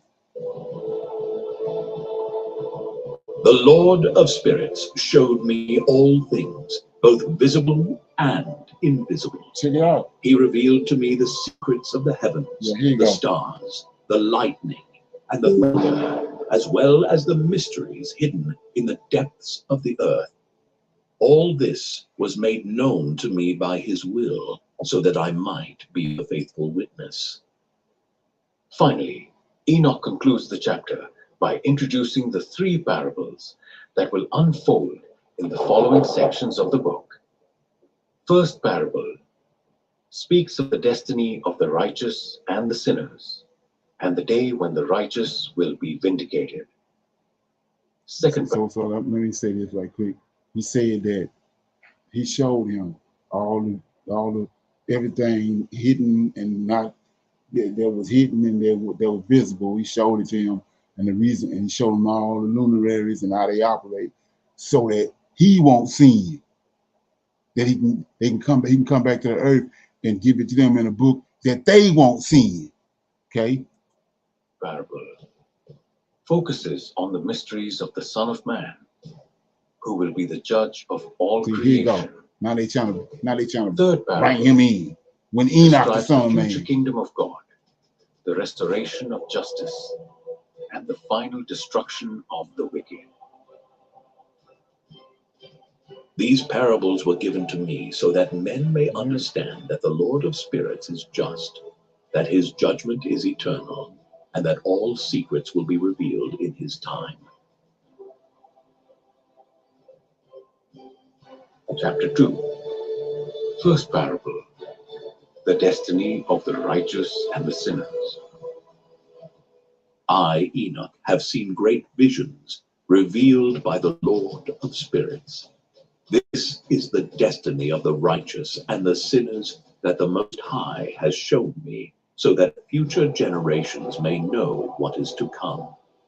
I saw how the righteous rose like the light of the sun. What do you need JC for? We showed Enoch all this. What do you need JC for? And it's been written down. Their righteousness shone, and their faces radiated with glory. They would fear no more, for the Lord would be with them, and they would walk in his light forever. But I also saw the fate of the sinners. They were cast out, expelled from the earth, and taken to a place of eternal darkness. Their shame would have no end, and there would be no rest for them anywhere. Okay, so you want to watch that. It's like I said, it's the Book of Enoch, 2025, The Watchers and the Nephilim, full movie. You want to watch that on YouTube. Title, the channel is Bible Echoes. Okay, you got anything on that? Shalom, yes sir. Just like with JC, with this Enoch stuff, like you said, they put the characteristics of Enoch on JC for the end time, but it's gonna be, you know, Enoch who gonna be there and not him, you know. And then that he was the first scribe too. I forget about that, brother. Right, exactly. And that's why I was telling you over here in Malachi, we know that the Malachi is the last book of our records, and he says right here, you know, you won't even consider this or try to deal with it if you don't understand what's going on in these books that they've taken away. So it says right here in Malachi, based off what we just listened to, it's the last book. And it says, last chapter, I read this last night. For behold, the day cometh that shall burn as an oven, and all the proud, yea, all that do wickedly shall be stubble, and the day cometh that shall burn them up, saith the Lord of hosts, that it shall leave them neither root nor branch, right? Being verse 2, but unto you, based off what we just listened to, but unto you that fear my name shall the Son of Righteousness arise with healing in his wings, and ye shall go forth and grow up as calves. So, and like I said, they so hard pressed, they're trying to hoodwink this. They got S-U-N in there. But who the Son of Righteousness is? We just, even Enoch tell you that all through the book of Enoch. He the Son of Righteousness. Then they talk about the two witnesses. Well, there go one. Then the other one is in verse 6 that I talked about last night. Verse 5, behold, I will send you Elijah, the prophet, before the coming of the dreadful day of the Lord. So they go eat the Son of Righteousness, Enoch, and like he just said, and they go eat Elijah. Neither one of them died. Okay, I mean, Babylon can see that.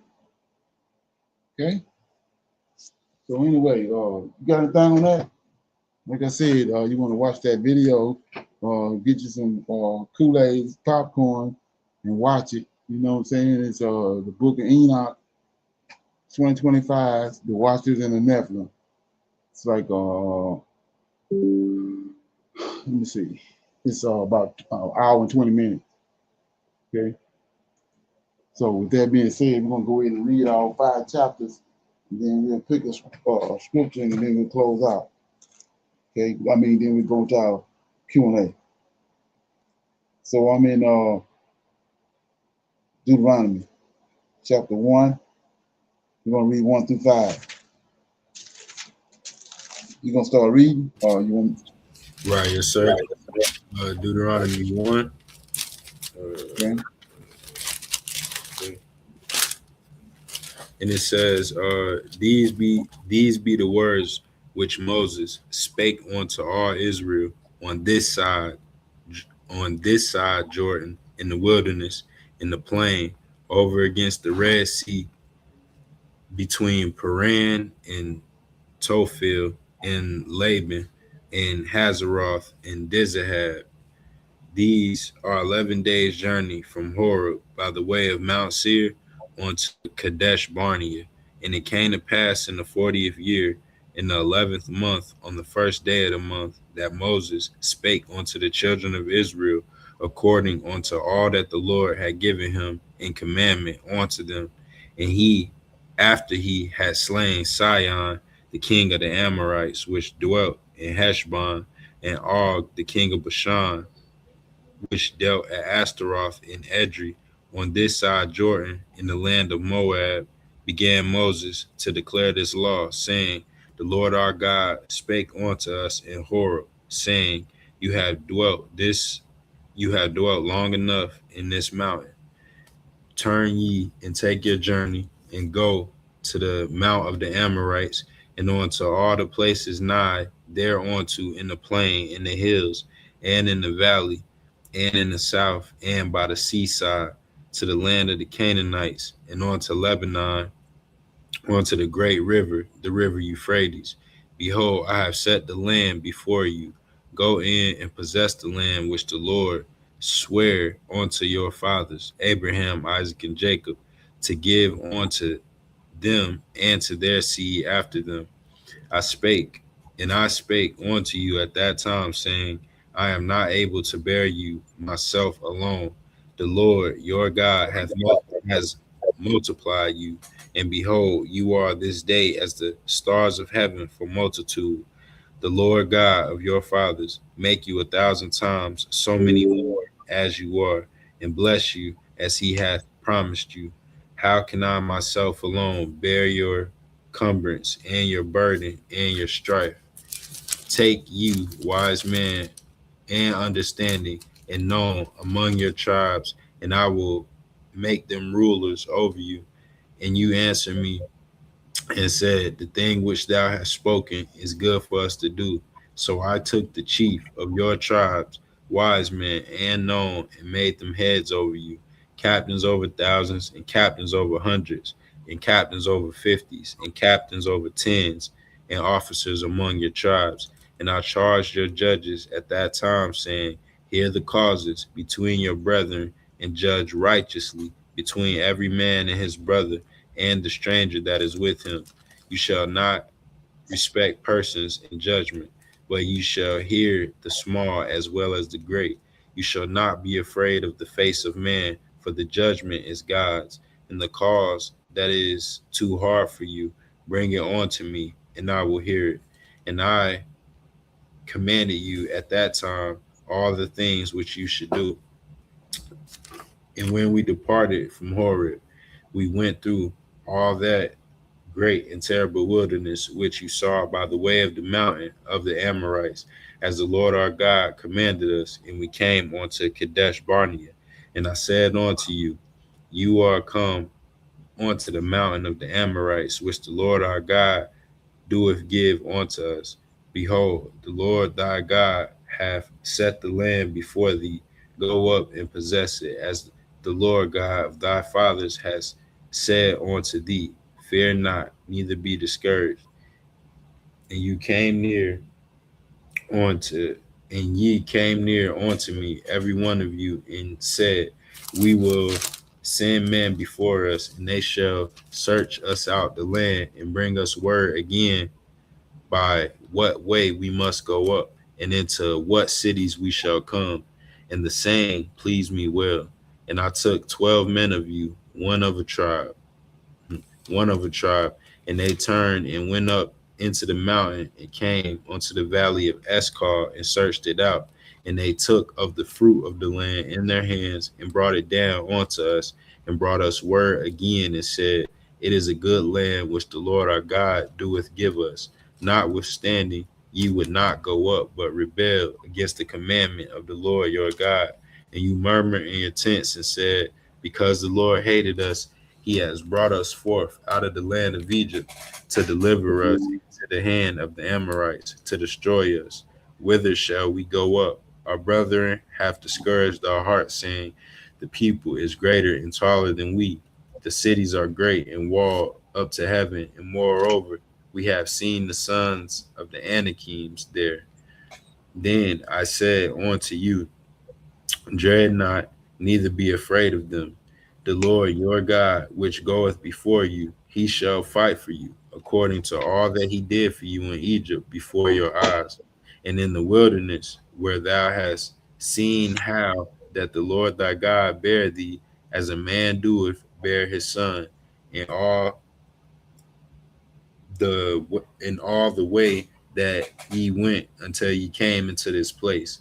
Yet in this thing ye did not believe the Lord your God, who went in the way before you to search you out a place to pitch your tents in, fire by night, and to show you by what way you should go, and in the cloud by day. And the Lord heard the voice of your words and was wroth and sware, saying, surely there shall not one of these men of this evil generation see that good land which I swear to give unto your fathers, save Caleb, the son of Jephunneh. He shall see it, and to him will I give the land that he hath trodden upon, and to his children, because he hath wholly followed the Lord. Also, the Lord was angry with me for your sakes, saying, thou also shalt not go in thither. But Joshua, the son of Nun, which standeth before thee, he shall go in thither. Encourage him, for he shall cause Israel to inherit it.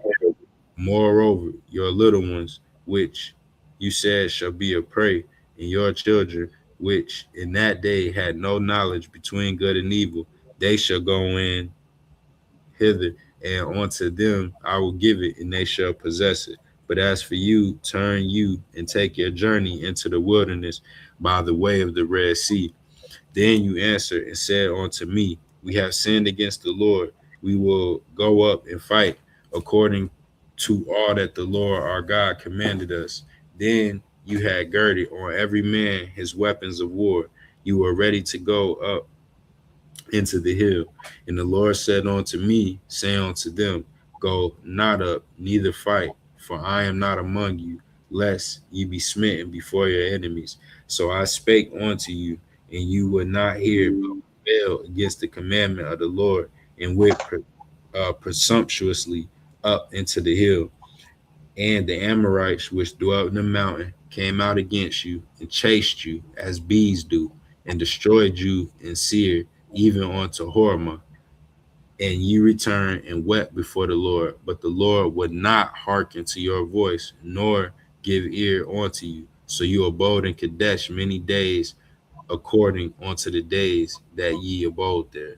And shalom. That was Deuteronomy chapter 1.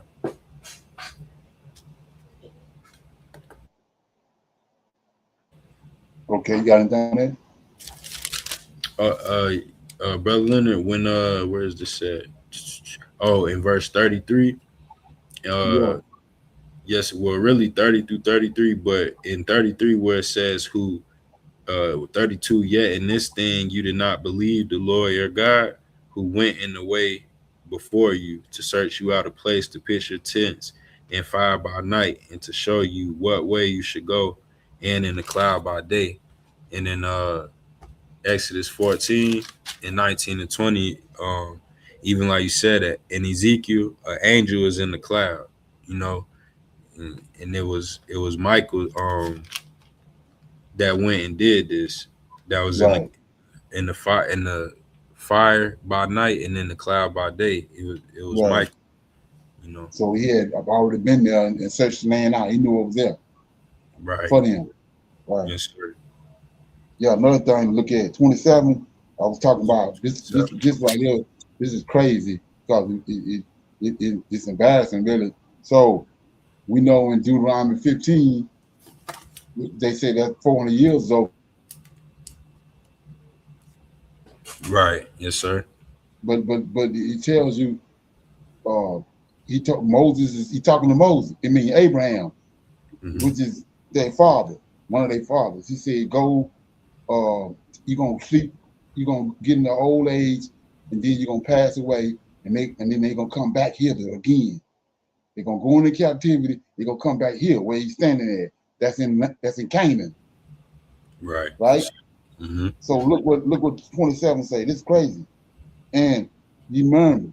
This is what the Israelites doing. And ye murmured in your tents and said, because the Lord hated us.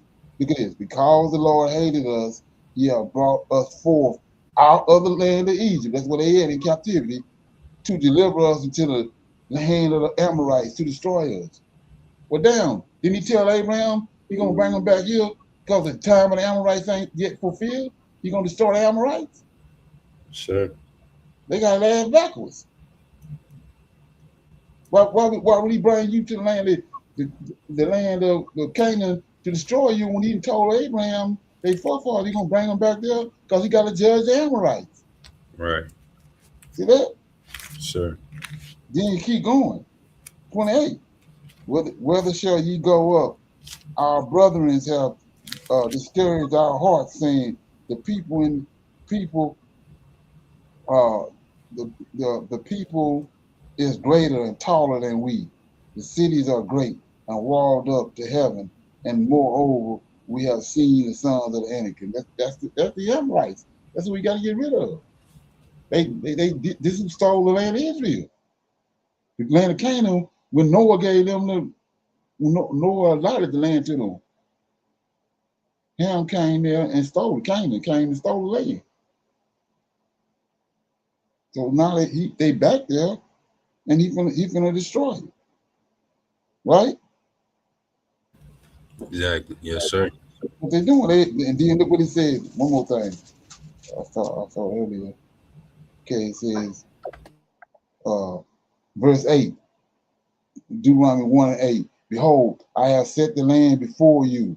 Go in to possess the land which the Lord swore unto your fathers, Abraham, Isaac, and Jacob, to give unto them and to their seed forever. This is what he told Abraham.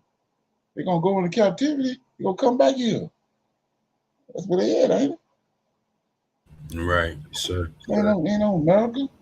Shit, come on.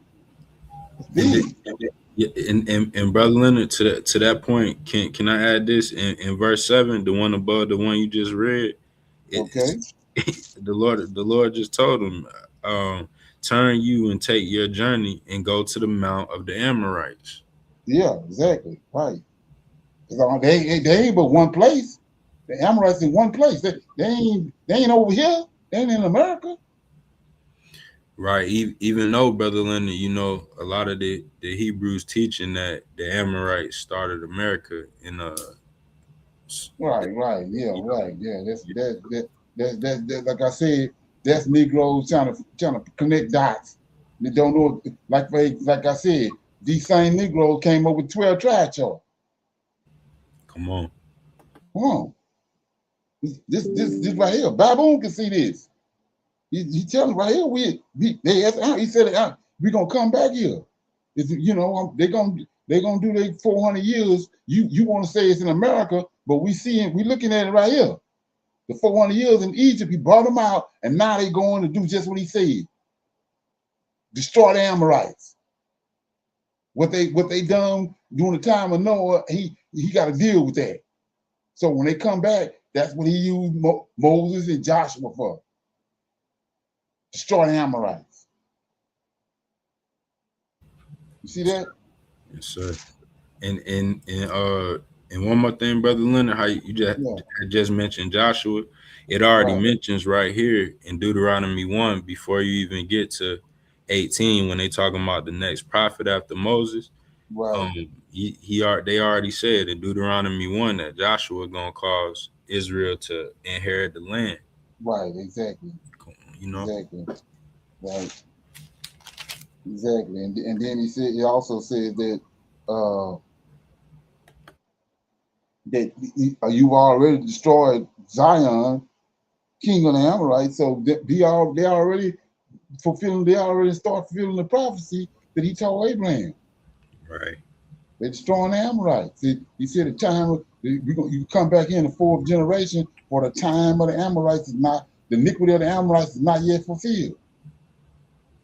We wasn't in no damn position to destroy no Amorites when we came here. We was in the bottom of slave ships. Mm-hmm. Huh? Right. Oh, we in Deuteronomy chapter 2. Yes, sir.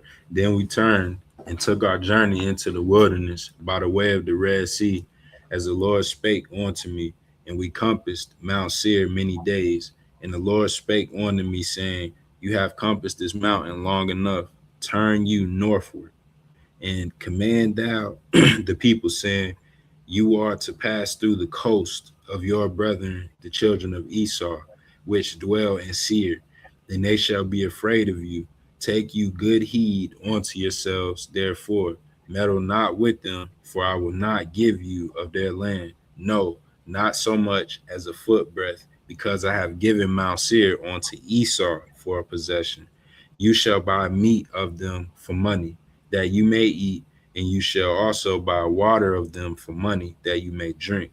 For the Lord thy God hath blessed thee in all works of thy hand.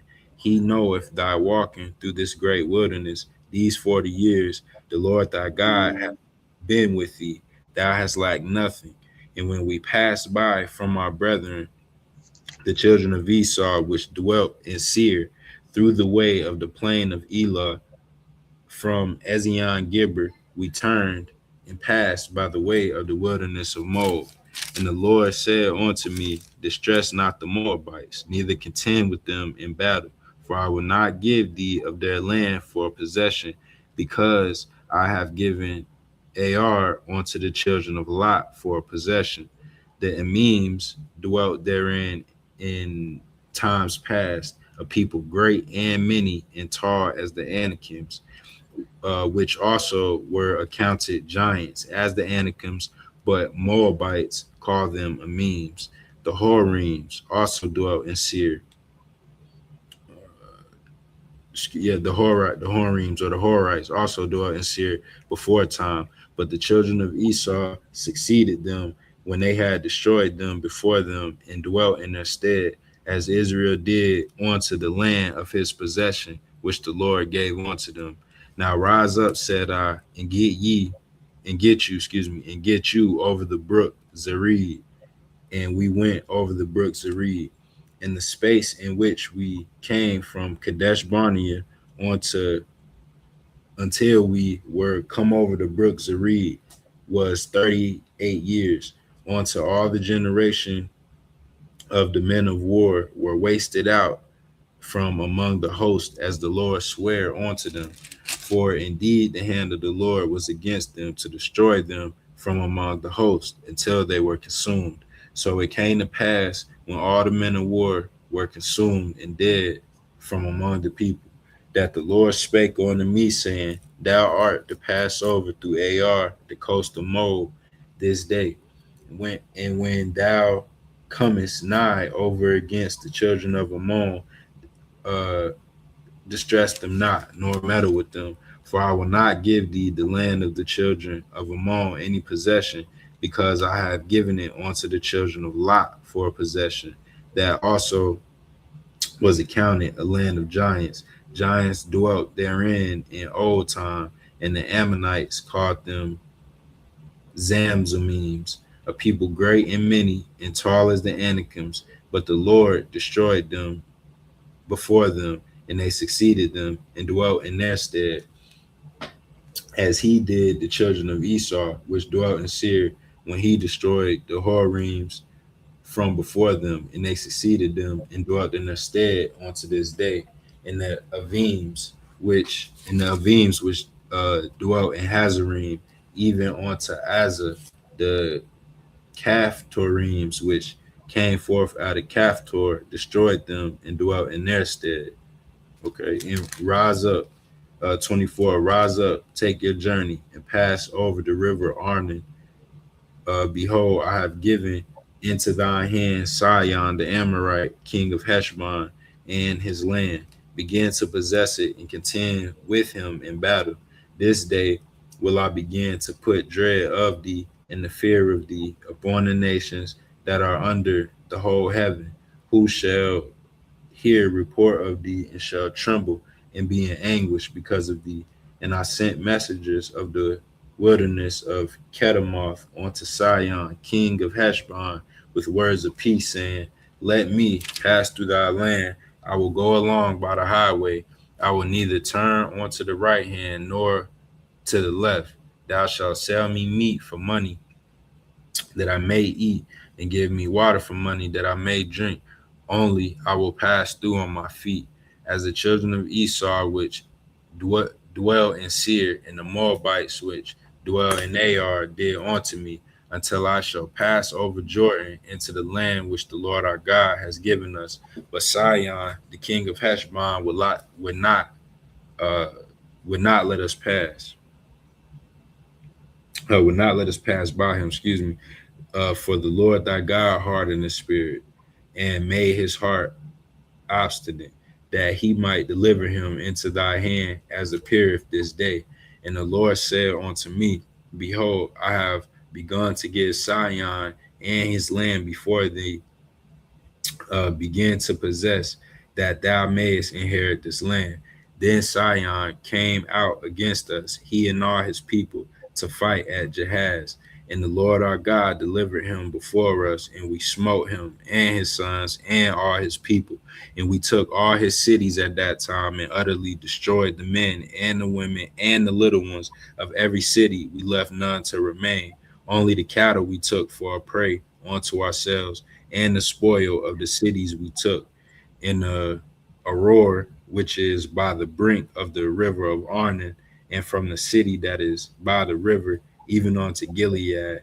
There was not one city too strong for us. The Lord our God delivered all unto us. Only unto the land of the children of Ammon thou comest not, nor unto any place of the river Jabbok, nor unto the cities in the mountains, nor unto whatsoever the Lord our God forbade us. And shalom, that was Deuteronomy chapter 2. Right. So we see right here that he said that we saw in Deuteronomy 1, he said that he had been there before. He had already viewed the land out before he brought them there, right? Right, sir. So that's another witness right here. He just told you, don't meddle with don't meddle with the Moabites. Mm-hmm. Don't meddle with the giants that there, because it was giants there before, and I got rid of them for the Moabites. Mm-hmm. So that's another way you can see he already been there. Mm-hmm. See what I'm saying? So now what he did for those other nations with the giants that was in their place, he doing it now for Israel. Come on. What he told Abraham. Right? You see that? Mm-hmm. Okay. So Brother Leonard, is some of those, could some of those be him destroying them giants? Could some of them be a part of the wars of the Lord, like destroying the giants? These are the wars of the Lord. Oh, right. Okay, right. Because I didn't write it down, but it says 24, verse 24, 2 and 24. Okay. Right. Rise ye up, take your journey and pass over the river on behold, I have given unto thine hand Sihon the Amorite. So he knocked out Sihon. Right. Okay. And then look what happened. The king of the Heshbon and his land began to possess it. See that? He's already knocked them off. You start possessing it. Right. You see that? Okay. Sure. And then another one up here, too, that a lot of people ain't. I mean, it's just sticking out like a sore thumb. He says 34, right? These giants, right? Right. And he took all the cities, these megalithic cities. And he took all these cities at that time, and he utterly destroyed the men, right? And the women, and the little ones. Every city, we left none remain. So how big you think the little ones was? Big. They were bigger than them. Right. So it ain't like no little bitty babies like we know. Okay. Right. All right. You got anything? No, sir. I'm good. Okay. You want to read 3? Yes, sir. Bashan conquered. Then we turned and went up the way to Bashan. And Og, the king of Bashan, came out against us, he and all his people, to battle at Edrei. And the Lord said unto me, Fear him not, for I will deliver him and all his people. He's going to deliver him. He's going to deliver him. Keep going. Right. For I will deliver him and all his people and his land into thy hand. and thou shalt do unto him as thou did unto Sihon, king of the Amorites, which dwelt at Heshbon. So the Lord our God delivered into our hands Og also, the king of Bashan, and all his people, and we smote him until none was left to him remaining, and we took all his cities. At that time there was not a city which we took not from them, 80 cities, all the region of Argob, the kingdom of Og in Bashan. All the cities were fenced with high walls, gates, and bars, beside unwalled towns, a great many, and we utterly destroyed them, as we did unto Sihon of Heshbon, utterly destroying the men, women, and children of every city. But all the cattle and the spoil of the cities we took for a prey to ourselves. And we took at that time of the hand of the two kings of the Amorites the land that was on this side Jordan, from the river of Arnon onto Mount Hermon, which Hermon, oh yeah, which Hermon the Sidonians call Sirion, and the Amorites call it Shinar. All the cities of the plain, and all Gilead, and all Bashan onto Salca and Edrei, cities of the kingdom of Og in Bashan. For only Og, king of Bashan, remained of the remnant of giants. Behold, his bedstand was a bedstead of iron. It is not in Rabbith. Is it not in Rabbith of the children of Ammon? 9 cubits was the length thereof, and 4 cubits the breadth of it, after the cubit of a man. And this land, which was possessed at that time from Arar, which was by the river Arnon, in half Mount Gilead, and the cities thereof I gave unto the Reubenites and to the Gadites, and the rest of Gilead and all Bashan, being the kingdom of Og, gave I unto the half tribe of Manasseh, all the region of Argob, and with all Bashan, which was called the land of giants. Jair, the son of Manasseh, took all the country of Argob onto the coast of Geshuri and Maacatha, and called them after his own name. Bashan haveth Jair unto this day. And I gave Gilead unto Mashir, and unto the Reubenites, and unto the Gadites I gave from Gilead, even unto the river Arnon, half the valley, and the border, even unto the river Jabbok, which is the border of the children of Ammon, the plain also, and Jordan, and the coast thereof, from Chinnereth, even unto the sea of the plain, even the salt sea under Ashdoth, Pisgah, eastward. And I commanded you at that time, saying, the Lord your God has given you this land to possess it. You shall pass over armed before your brethren, the children of Israel, all that are meet for the war, but your wives and your little ones and your cattle, for I know that you have much cattle, shall abide in your cities which I have given you, until the Lord have given you rest unto your brethren as well as unto you, and until they also possess the land which the Lord your God has given them beyond Jordan. Then shall you return every man unto his possession which I have given you. And I commanded Joshua at that time, saying, thine eyes have seen all that the Lord your God has done unto these two kings. So shall the Lord do unto all the kingdoms, whether you pass it. You shall not fear them, for the Lord your God, he shall fight for you. And I besought the Lord at that time, saying, O Lord God, thou hast begun to show thy servant thy greatness and thy mighty hand. For what God is there in heaven or in earth that can do according to thy works and according to thy might? I pray thee, let me go over and see the good land that is beyond Jordan, that goodly mountain, and Lebanon. But the Lord was wroth with me for your sakes, and would not hear me. And the Lord said unto me, let it suffice thee, speak no more unto me of this matter. Get thee up into the top of Pisgah, and lift thine eyes westward and northward, and southward and eastward, and behold it with thine eyes, for thou shalt not go over this Jordan, but charge Joshua and encourage him and strengthen him, for he shall go over before this people, and he shall cause them to inherit the land which thou shalt see. So we abode in the valley over against Beth Peor and Shalom. Now it's Deuteronomy chapter 3. Okay, you got anything on that? Shalom, brother Leonard. That again seconds Joshua's office. Yeah, He 26. right, yes, sir. Right. To show you who it is that's going to come after Moses, liking unto Moses. Right. There ain't no JC. And then, like I said, you got to point blank show you who it is that's killing these giants. In verse 21, it says, "And I commanded Joshua at that time, saying, Thine eyes have seen all that the Lord your God have done unto these two kings." See that? He saw it when he killed him. See what I'm saying? Like I told you, when they saw him, when David saw what he did, Right. David thought they were big boys. And then when Uzi put his hand on that ark, he killed Uzi. He sit there and saw it. Okay? And that song?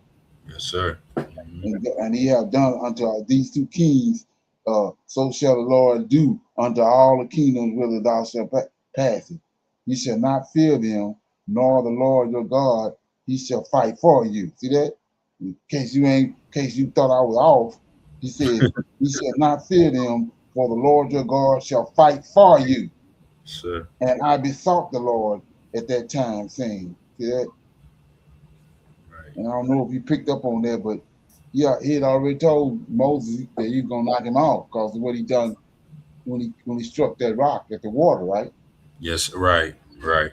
Sir. So now Moses, knowing that they at the point, they there. So now Moses trying to put a bead in to try to get or have get out of it. Right.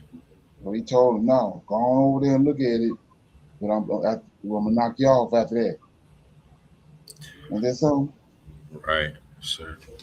Okay, so I'm in Deuteronomy chapter 4. I started reading. It says Moses Moses exaltation to obedience. Now therefore hearken, O Israel, unto the statutes and unto the judgments which I teach you, for to do them, that ye may live and go in and possess the land which the Lord God of your fathers giveth you. Ye shall not add unto the word which I command you, neither shall ye diminish out from it, that ye may keep commandments of the Lord the God which I command you. Your eyes have seen what the Lord did because of Baal-peor. For all the men that follow Baal-peor, the Lord thy God have destroyed them from among you. But ye that did cleave unto the Lord your God are alive, every one of you this day. Behold, I have taught you statutes and judgments, even as the Lord my God commanded me, that ye should do so in the land whither ye shall go to possess it. Keep therefore and do them. And this is your wisdom and your understanding in the sight of the nations, which shall hear all these statutes and say, surely this great nation is a wise and understanding nation. For what nation is there so great, who have God so nigh unto them, as the Lord our God is in all things that we call upon him for? And that nation is there so great, that have statutes and judgments so righteous as all this law which I set before you this day. Only take heed to yourselves and keep thy soul diligently, lest thou forget the things which thine eyes have seen, and lest they depart from thine heart all the days of thy life, but teach them thy sons and thy sons' sons, especially the day that thou should have stood before the Lord thy God in Horeb, when the Lord said unto me, gather me the people together, and I will make them hear my words. that they may learn to fear me all the days that they shall live upon the earth, that they may teach all their children. And ye came near and stood under the mountain, and the mountain burned with fire unto the midst of heaven, with darkness, clouds, and thick darkness. And the Lord spake unto you out of the midst of the fire, and ye heard the voice of the Lord, but saw no similitude, only ye heard a voice. And he declared unto you his covenant, which he commanded you to perform, even 10 commandments. And he wrote them upon 2 tables of stone. And the Lord commanded me at that time to teach you the statutes and the judgments, that you might do them in the land whether you go over to possess it. Okay. Warning against idolatry.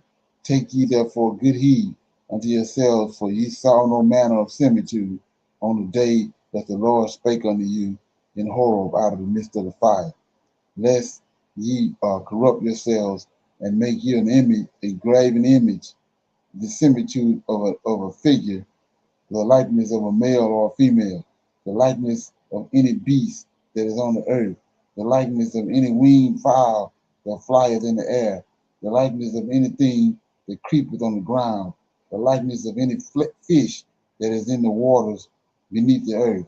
Unless ye lift up thine eyes unto heaven, and when thou seest the sun and the moon and the stars, even all the host of heaven, should it be driven to worship them and serve them, which the Lord thy God hath divided unto all nations under the whole heavens. But the Lord hath taken you and brought you forth out of the iron furnace, even out of Egypt, to be unto him a people of inheritance, as ye are this day. Furthermore, the Lord was angry with me for your sakes, and swore that I should not go over Jordan, and that I should not go in unto the good land which the Lord thy God giveth thee for an inheritance. But I must die in his land. I must not go over Jordan, but ye shall go over and possess that good land. Take heed to yourselves, lest ye forget the covenant of the Lord your God, which he made with you, and make you a graven image or the likeness of anything which the Lord thy God hath forbidden thee. For the Lord thy God is a consuming fire, even a jealous God. When thou shalt beget children and children's children, and ye have remained long in the land, and shall corrupt yourselves and make graven images or likeness of anything, and shall do evil in the sight of the Lord thy God, to provoke him to anger. I call heaven and the earth to witness against you this day, that ye shall soon utterly perish from off the land whereto ye go over Jordan to possess it. Ye shall not prolong your days upon it, but shall utterly be destroyed. And the Lord shall scatter you among the nations, and ye shall be left few in number among the heathen, whither the Lord thou lead you. And there ye shall serve gods, the works of man's hands, wood and stone, which neither see, nor hear, nor eat, nor smell. But if from thence thou shalt seek the Lord thy God, thou shalt find him. And if thou seek him with all thine heart and with all thy soul, when thou art in the tribulation, and all these things are come upon thee, even in the latter days, if thou turn to the Lord thy God, and shall be obedient unto his voice. For the Lord thy God is a merciful God, and he will not forsake thee, neither destroy thee, nor forsake the covenant of thy fathers, which he swore unto them. For ask now of the days that are past, which were before thee, since the day that God created man upon the earth, and ask from the one side of heaven unto the other, whether there have been any such thing as this great thing is, or have been heard like it. Did ever a man hear the voice of God speaking out of the midst of a fire as thou hast heard and lived? Or have a God a shade to go and to take him a nation from the midst of another nation by the temptations, by signs, and by wonders, and by war, and by a mighty hand, and by a stretched out arm, and by great terrors, according to all that the Lord your God did for you in Egypt before your eyes. Unto thee it was showed that thou mightest know that the Lord he is God. There is none else beside him. Out of heaven he made you to hear his voice, that he may instruct thee, and upon the earth he showed thee his great fire, and thou heardest his words out of the midst of the fire. And behold, and because he loved thy fathers, therefore uh, he chose their seed after them, and brought thee out in his sight with his mighty power out of Egypt, to drive out nations from before thee, greater and mightier than thou art, to bring thee to give thee their land for inheritance, as it is this day. Know therefore this day, and consider it in thine heart, that the Lord, he is God in heaven above, and upon the earth beneath. There is none else. Thou shalt keep, and thou shalt keep therefore his statutes and his commandments, which I command thee this day, that it might go well with thee and with thy children after thee, that thou mayest prolong thy days upon the earth, which the Lord thy God giveth thee forever. Cities of refuge chosen.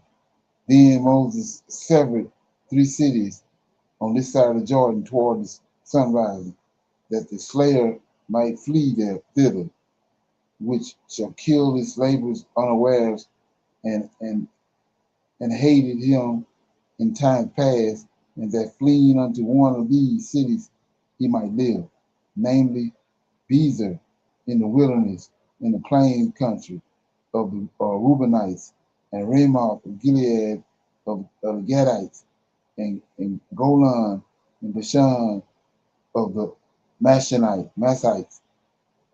And this is the law which Moses set before the children of Israel.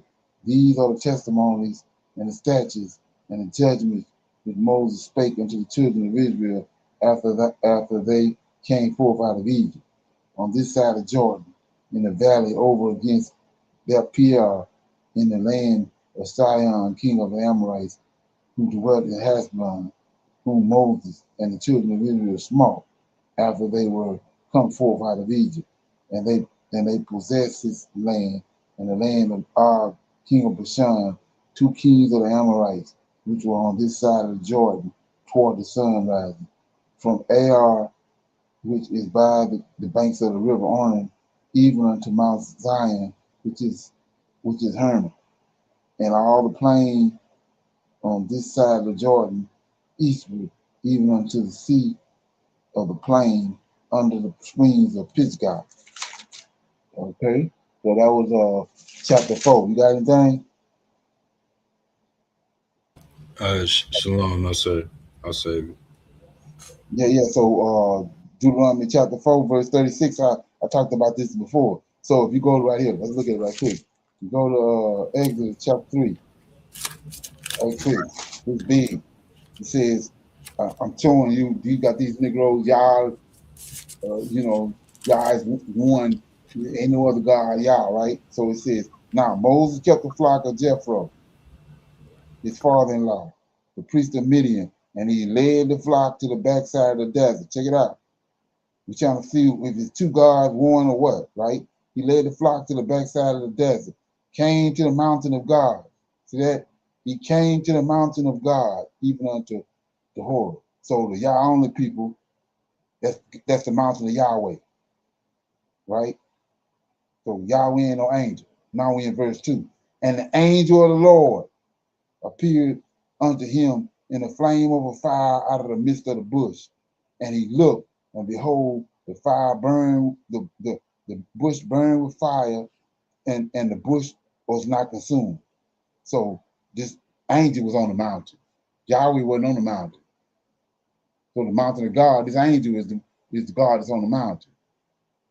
And so now he shapeshifts into a flame of fire to get Moses' attention.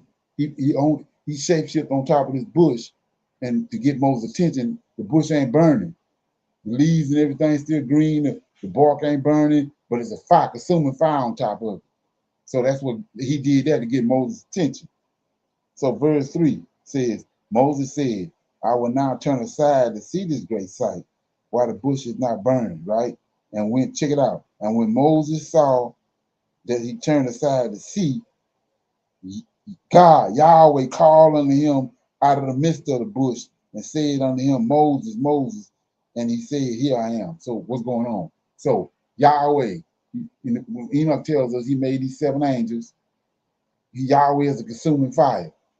We just read that. He's a consuming fire. Let's look at that right quick. This got to be understood. So we in the book of Enoch right quick. He said he's a consuming fire. We're going to see that. JC ain't no consuming fire. Okay, so we in the book of Enoch right quick. Let me get it. Right quick. Here you go. We in the book of Enoch. It says, Ezekiel, my bad. Book of Ezekiel. So it says chapter 1. Okay, I'm gonna start at verse 26. And above the firmament that was over their heads was a likeness of a throne. This is Ezekiel chapter 1, 26. Likeness of a throne, and appearance of a sapphire stone. And upon the likeness of the throne was a likeness and appearance of a man over above it. So it's an appearance of a man, a silhouette of a man sitting on his throne.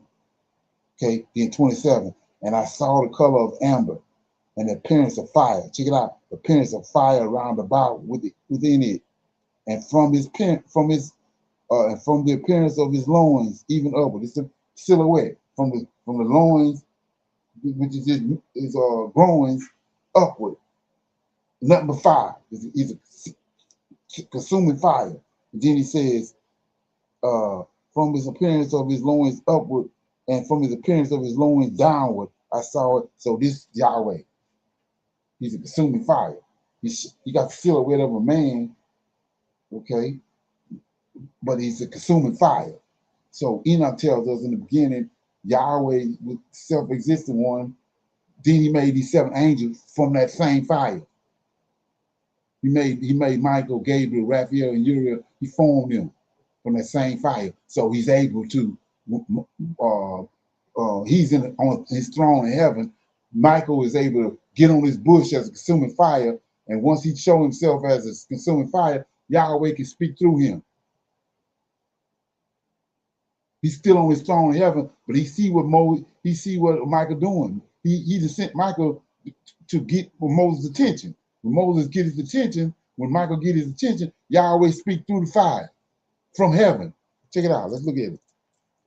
See what it says again. It says, verse 3, Exodus chapter 3, verse 3. And Moses said, I will now turn aside to see this great sight. It's a great sight, while the bush is not burned. And when the Lord saw, Michael saw that he turned aside to see, then Yahweh called unto him out of the midst of the bush and said, Moses, Moses. So Yahweh on his throne. So Yahweh there, Yahweh not there, but he's speaking through Michael. It's 2 beings there dealing with Moses.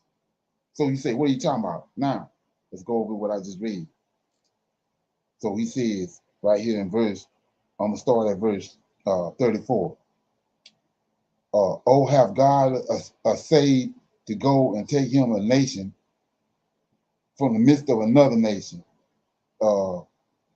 by temptations, by signs, by wonders, by a war, and by a mighty hand, and by a stretched out arm, and by great terrors, according to all that the Lord your God did for you in Egypt before your eyes. We know this Michael jumped down all this.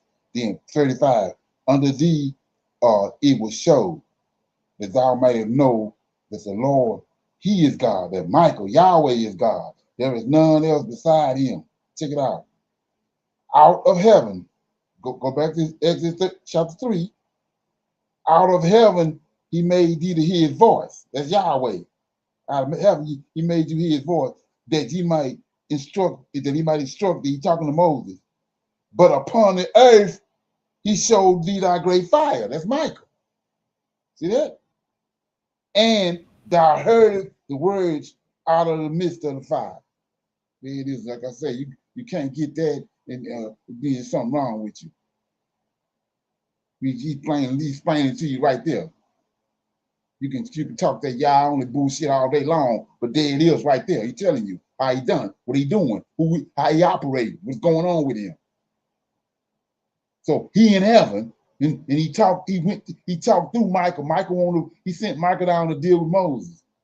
When Moses got there, Michael's turned into his original existence, which is the fire, like he was formed and lit on the bush. Moses saw it, came there to see what was up. Then Yahweh talked to him from heaven on his throne. Okay, so when he says in Isaiah chapter 44, verse 6, he said, "I am the first and the last." There's two beings there.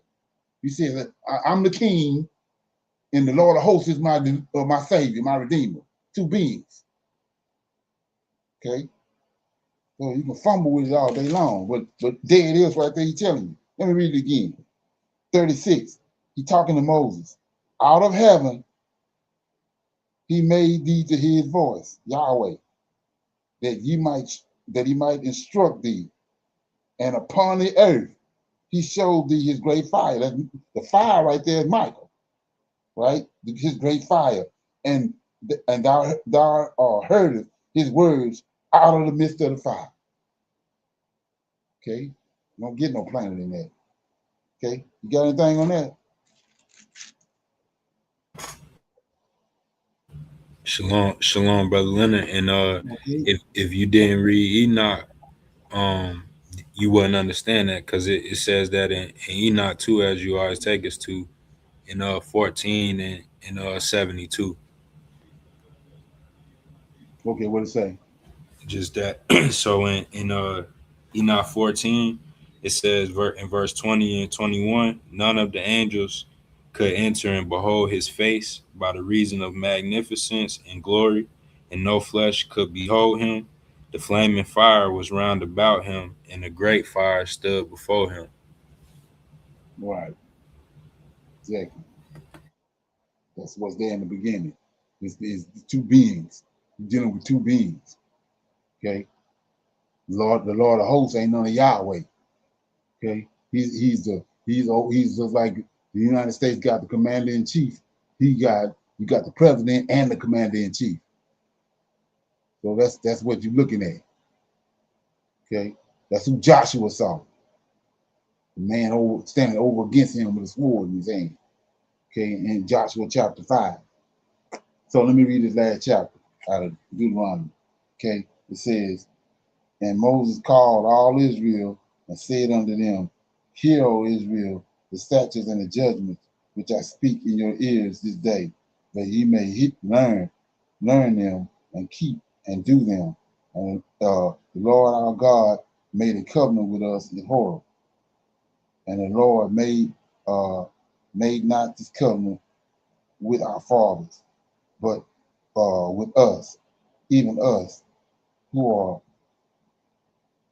all of us here alive this day." So let's go back right quick. So I just showed you Moses came to the backside of the desert, and then he came to the mountain of God. But when Moses got up there, the Lord of hosts up there, this angel, Michael, this the God over Israel. Okay? And so Daniel chapter 10, verse 21 tell you that. Gabriel said that Michael, your prince, he's the God that's over Israel.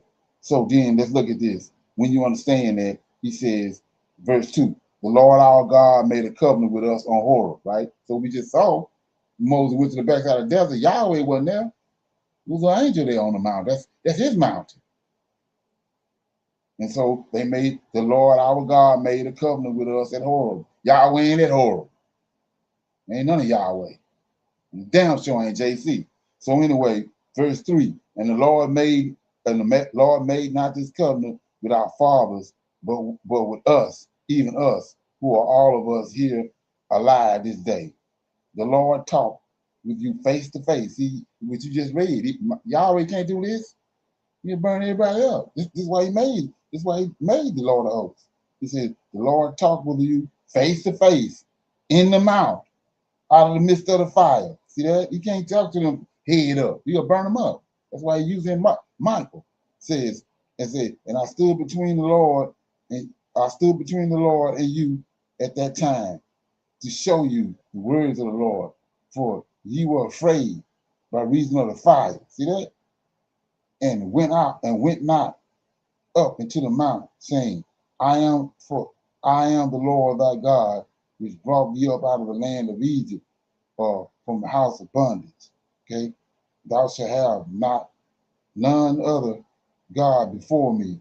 Thou shalt not make thee any graven image or any likeness of anything that is in the heavens above, or that is in the earth beneath, or that is in the waters beneath the earth.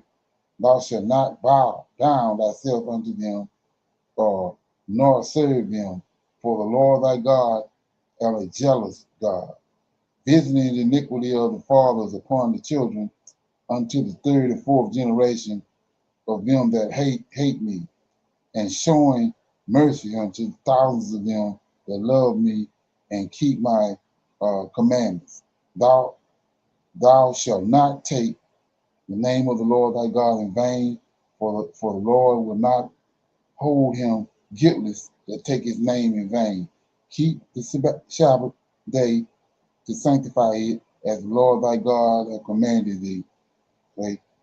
6 days thou shalt labor and do all thy works, but the seventh day is the Sabbath day of the Lord thy God. In it thou shalt not do any work, thou nor thy sons, nor thy daughters, nor thy manservant, nor thy maidservant, nor thine ox, nor the ass, nor any of the cattle, nor thy stranger that is within thy gates, that thy manservants and thy maidservants may rest, as well as thou.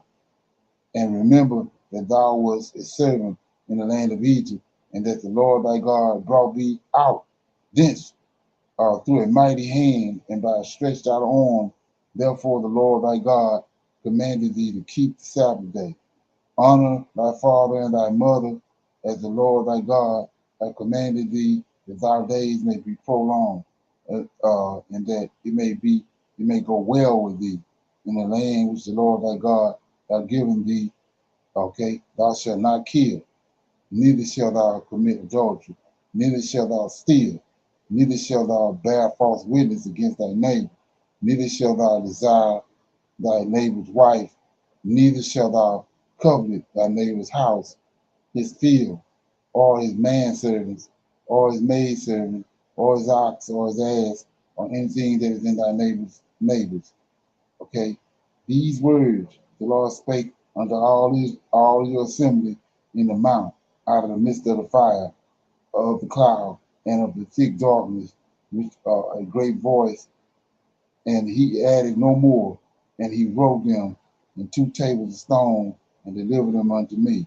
And it came to pass, when ye heard the voice out of the midst of the darkness, for the mountain did burn with fire, that ye came near unto me, even all the heads, okay, all the heads of your tribes and your elders, and ye said, behold, the Lord your God hath showed us his glory and his greatness, and we have heard his voice out of the midst of the fire, and we have seen this day that God doeth talk with man, and he liveth.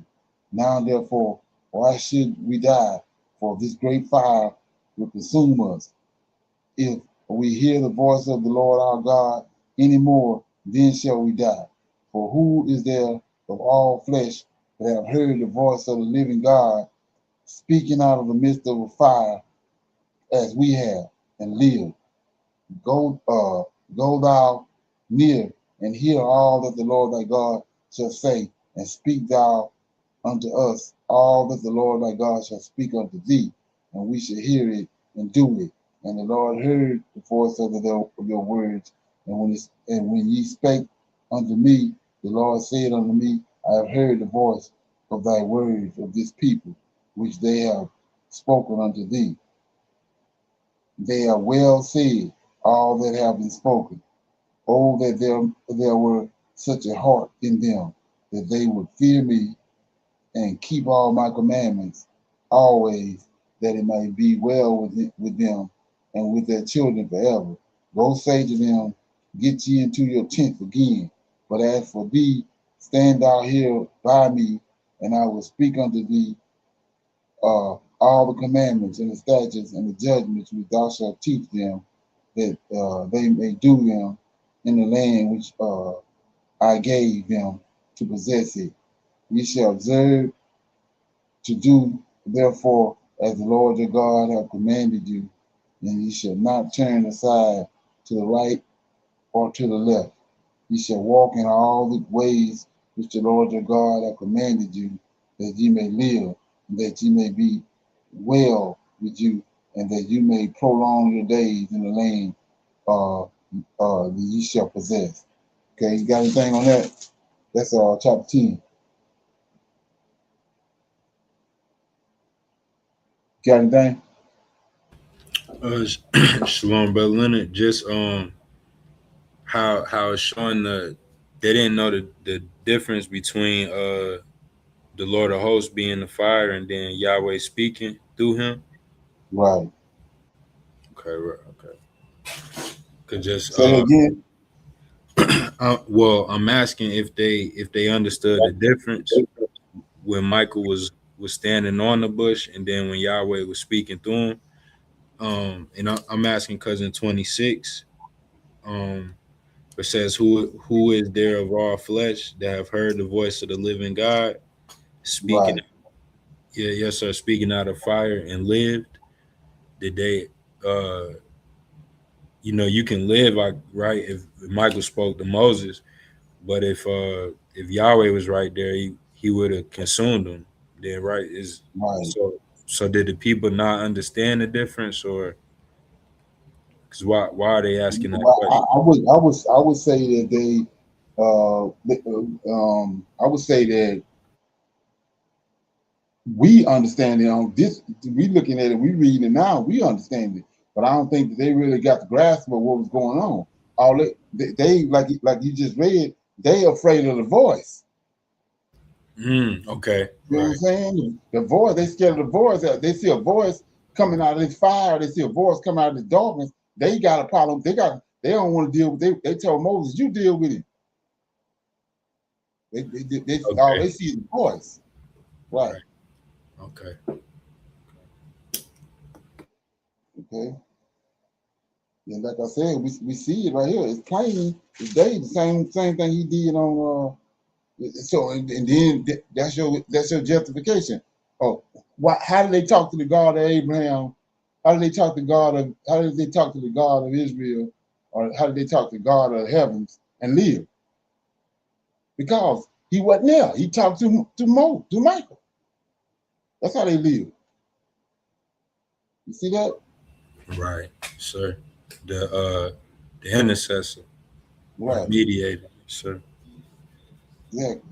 I had something else. Let me start reading. I'm in chapter 5, verse 7. Thou shalt, let me go over here.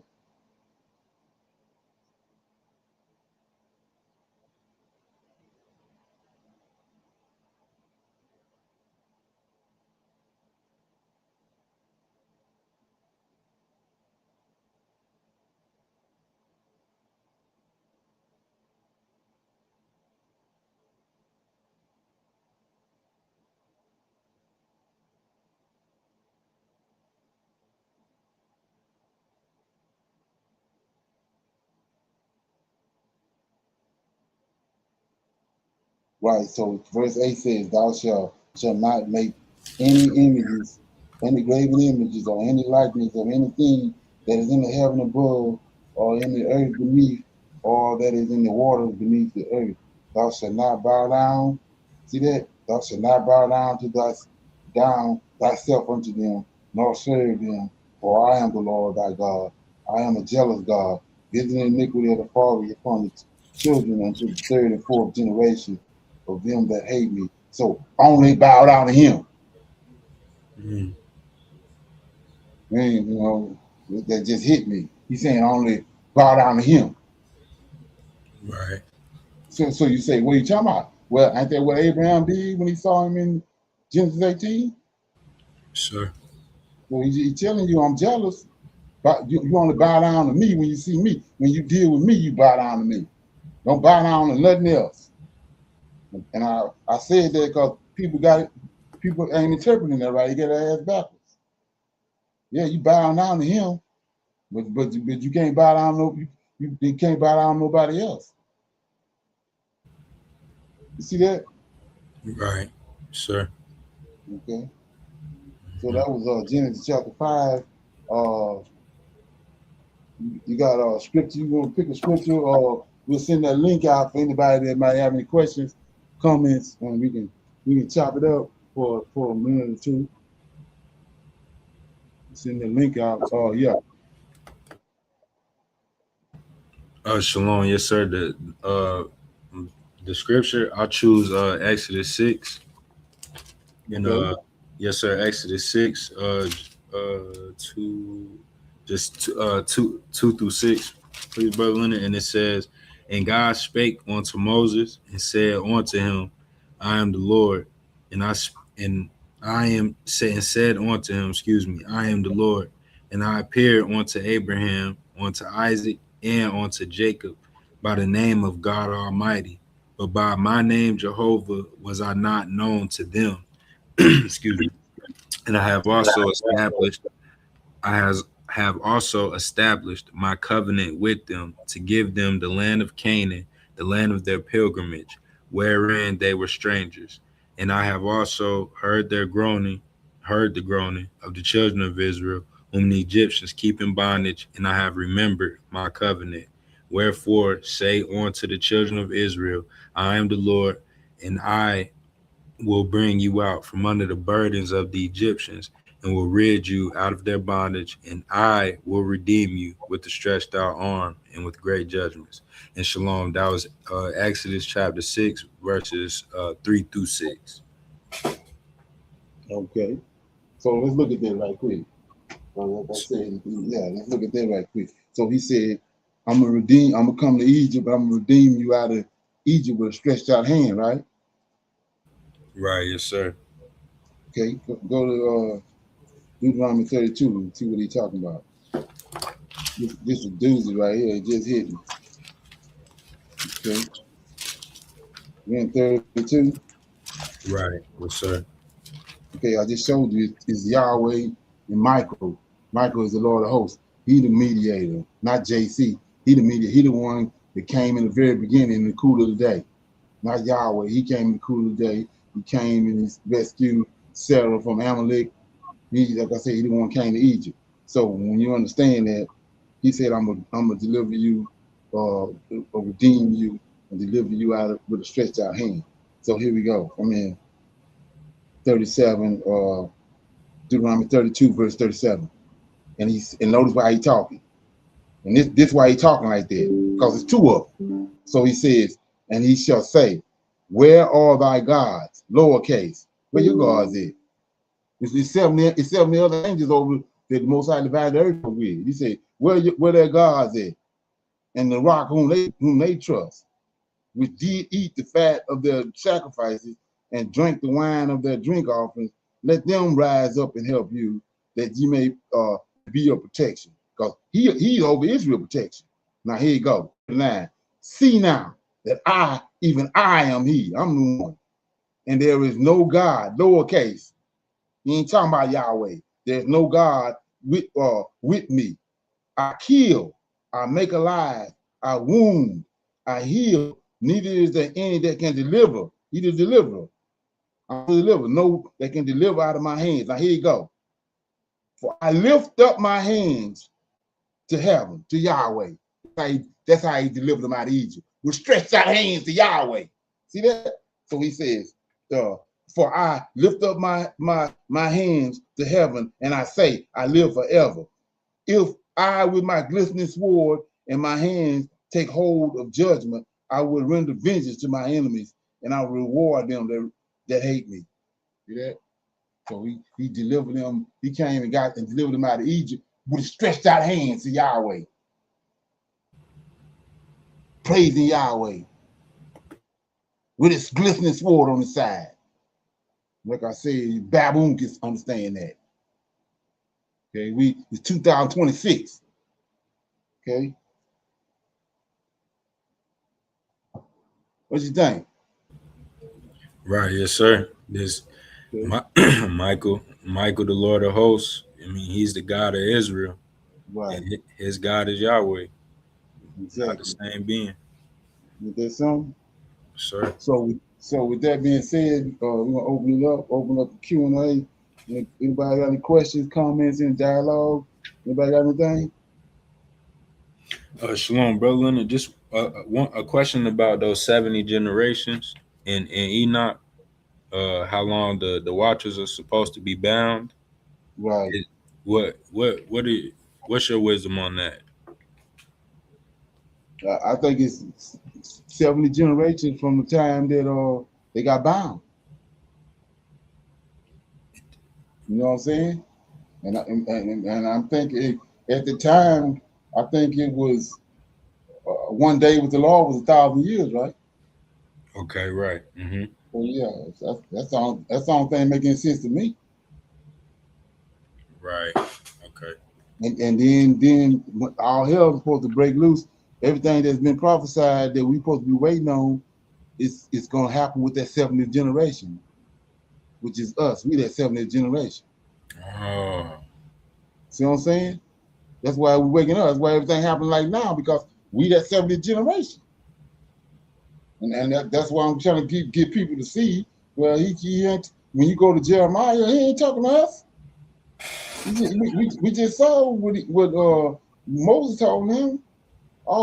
We here on this Mount Horeb. Our forefathers wasn't here. Enoch and Noah and all them ain't on this mountain. Just like right now, when we reading Jeremiah and all them, that he ain't talking to us. Mm. Shit. It's after they came back from Babylon. Mm-hmm. They came back from Babylon. Those prophets is talking to us, like when in Malachi when he says that he's gonna send you Elijah in that great and dreadful day. He's gonna turn the fathers, which is dead. That's Ezekiel 37. He's gonna return the father. He's gonna resurrect them, bring them to us that's alive. We the generation that's alive, the 70th generation. Right. Okay. Right. So you have to understand that. You know what I mean? You can't deal with these scriptures, like I said, in 2026 from a bullshit ass Christian perspective. Them days over with. Okay? Right. Yes, sir. Yeah. And then just a question, just a quick one, brother Leonard, about like so the ish, at the end of Jew, like if you call a man childish, like he's Right. not a child, but he's acting that way. And Right. so is it the same thing with how a Jew is supposed to be a Hebrew? You got Right. you call him Jewish because he acting like a Hebrew. Right, exactly. He's not a Hebrew, but he acting like a Hebrew. That's where the ish come in at. Okay, right. You know what I'm saying? Mm-hmm. Oh yeah. So that's the same as bluish. Okay. Right. You Yes. know what I'm saying? Yeah, and up here, they ain't getting it. And then another thing, like I was saying, with the ISM ism. Right. You in a bad place when you come across anything got ISM on the end of it. Come on. That's come from Greece and the Romans, Hellenism, Hellenization. Like I said, Buddhism and all that. That's how Christianity tied into all that. You can't go go from Matthew back to the Old Testament. two different ideologies and concepts. Right. They just borrowed our, like you said, the ish. They just borrowed it and made it like it was Hebrew, but it ain't Hebrew. It's typology. I gave the example last night of when Moses was born. They tried to kill Moses. They killed all the little boys 2 years old and under. Well, in order to connect JC to the Bible, they got him. Herod trying to kill two little boys 2 years and old, 2 years old and younger. That bring him right into the story. And I talked about Elijah. The Most High said that Elijah was taken up and wasn't killed because he's going to bring Elijah back in the last days. Ezekiel 37, when he resurrects the whole house of Israel, our forefathers, Elijah going to be there. He's going to be, he the one with the knowledge. Like I said, there's so much knowledge that they're taking away from us that we don't know. Well, that's why Elijah going to be there to connect the fathers that he just resurrected back to the children. Right. Yes, sir. Right. So now, and then he told Daniel, close the book up, which is Malachi. From Malachi to Genesis, that's our records. He said, close it up. Well, they want to open it back up because they want to put JC in there. They created him at the Council of Nicaea. Now all of a sudden, he comes John the Baptist. He Elijah. That's the way they wanted. That's the way they opened the book back up. Right. Okay, yeah. Right. You did something? Sir, gotta leave that New Testament alone. Yeah, exactly. I've gone it away. Oh yeah. You did something? Sir. You did something. So you got anything else? No, sir. Those are the ones I had today. Okay, so with that being said, had a good time today on Sunday Advanced Bible Study. I see everybody. We got our Tuesday Tanak and news briefing on Tuesday, 7 to 9 p.m. Central Time. I see everybody then, the ones that want to join the class. So with that being said, I want to say shalom, shalom, and another shalom. I'll see everybody on Tuesday. Okay. Yes, sir. Shalom. I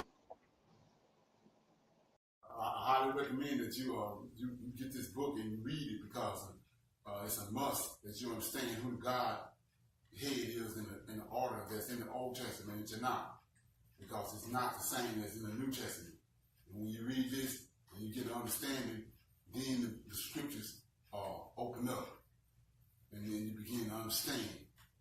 So I highly recommend that you get this book. It's the Elohim of Israel, and there's a breakdown on the word Elohim and who the God of Israel is and the Godhead.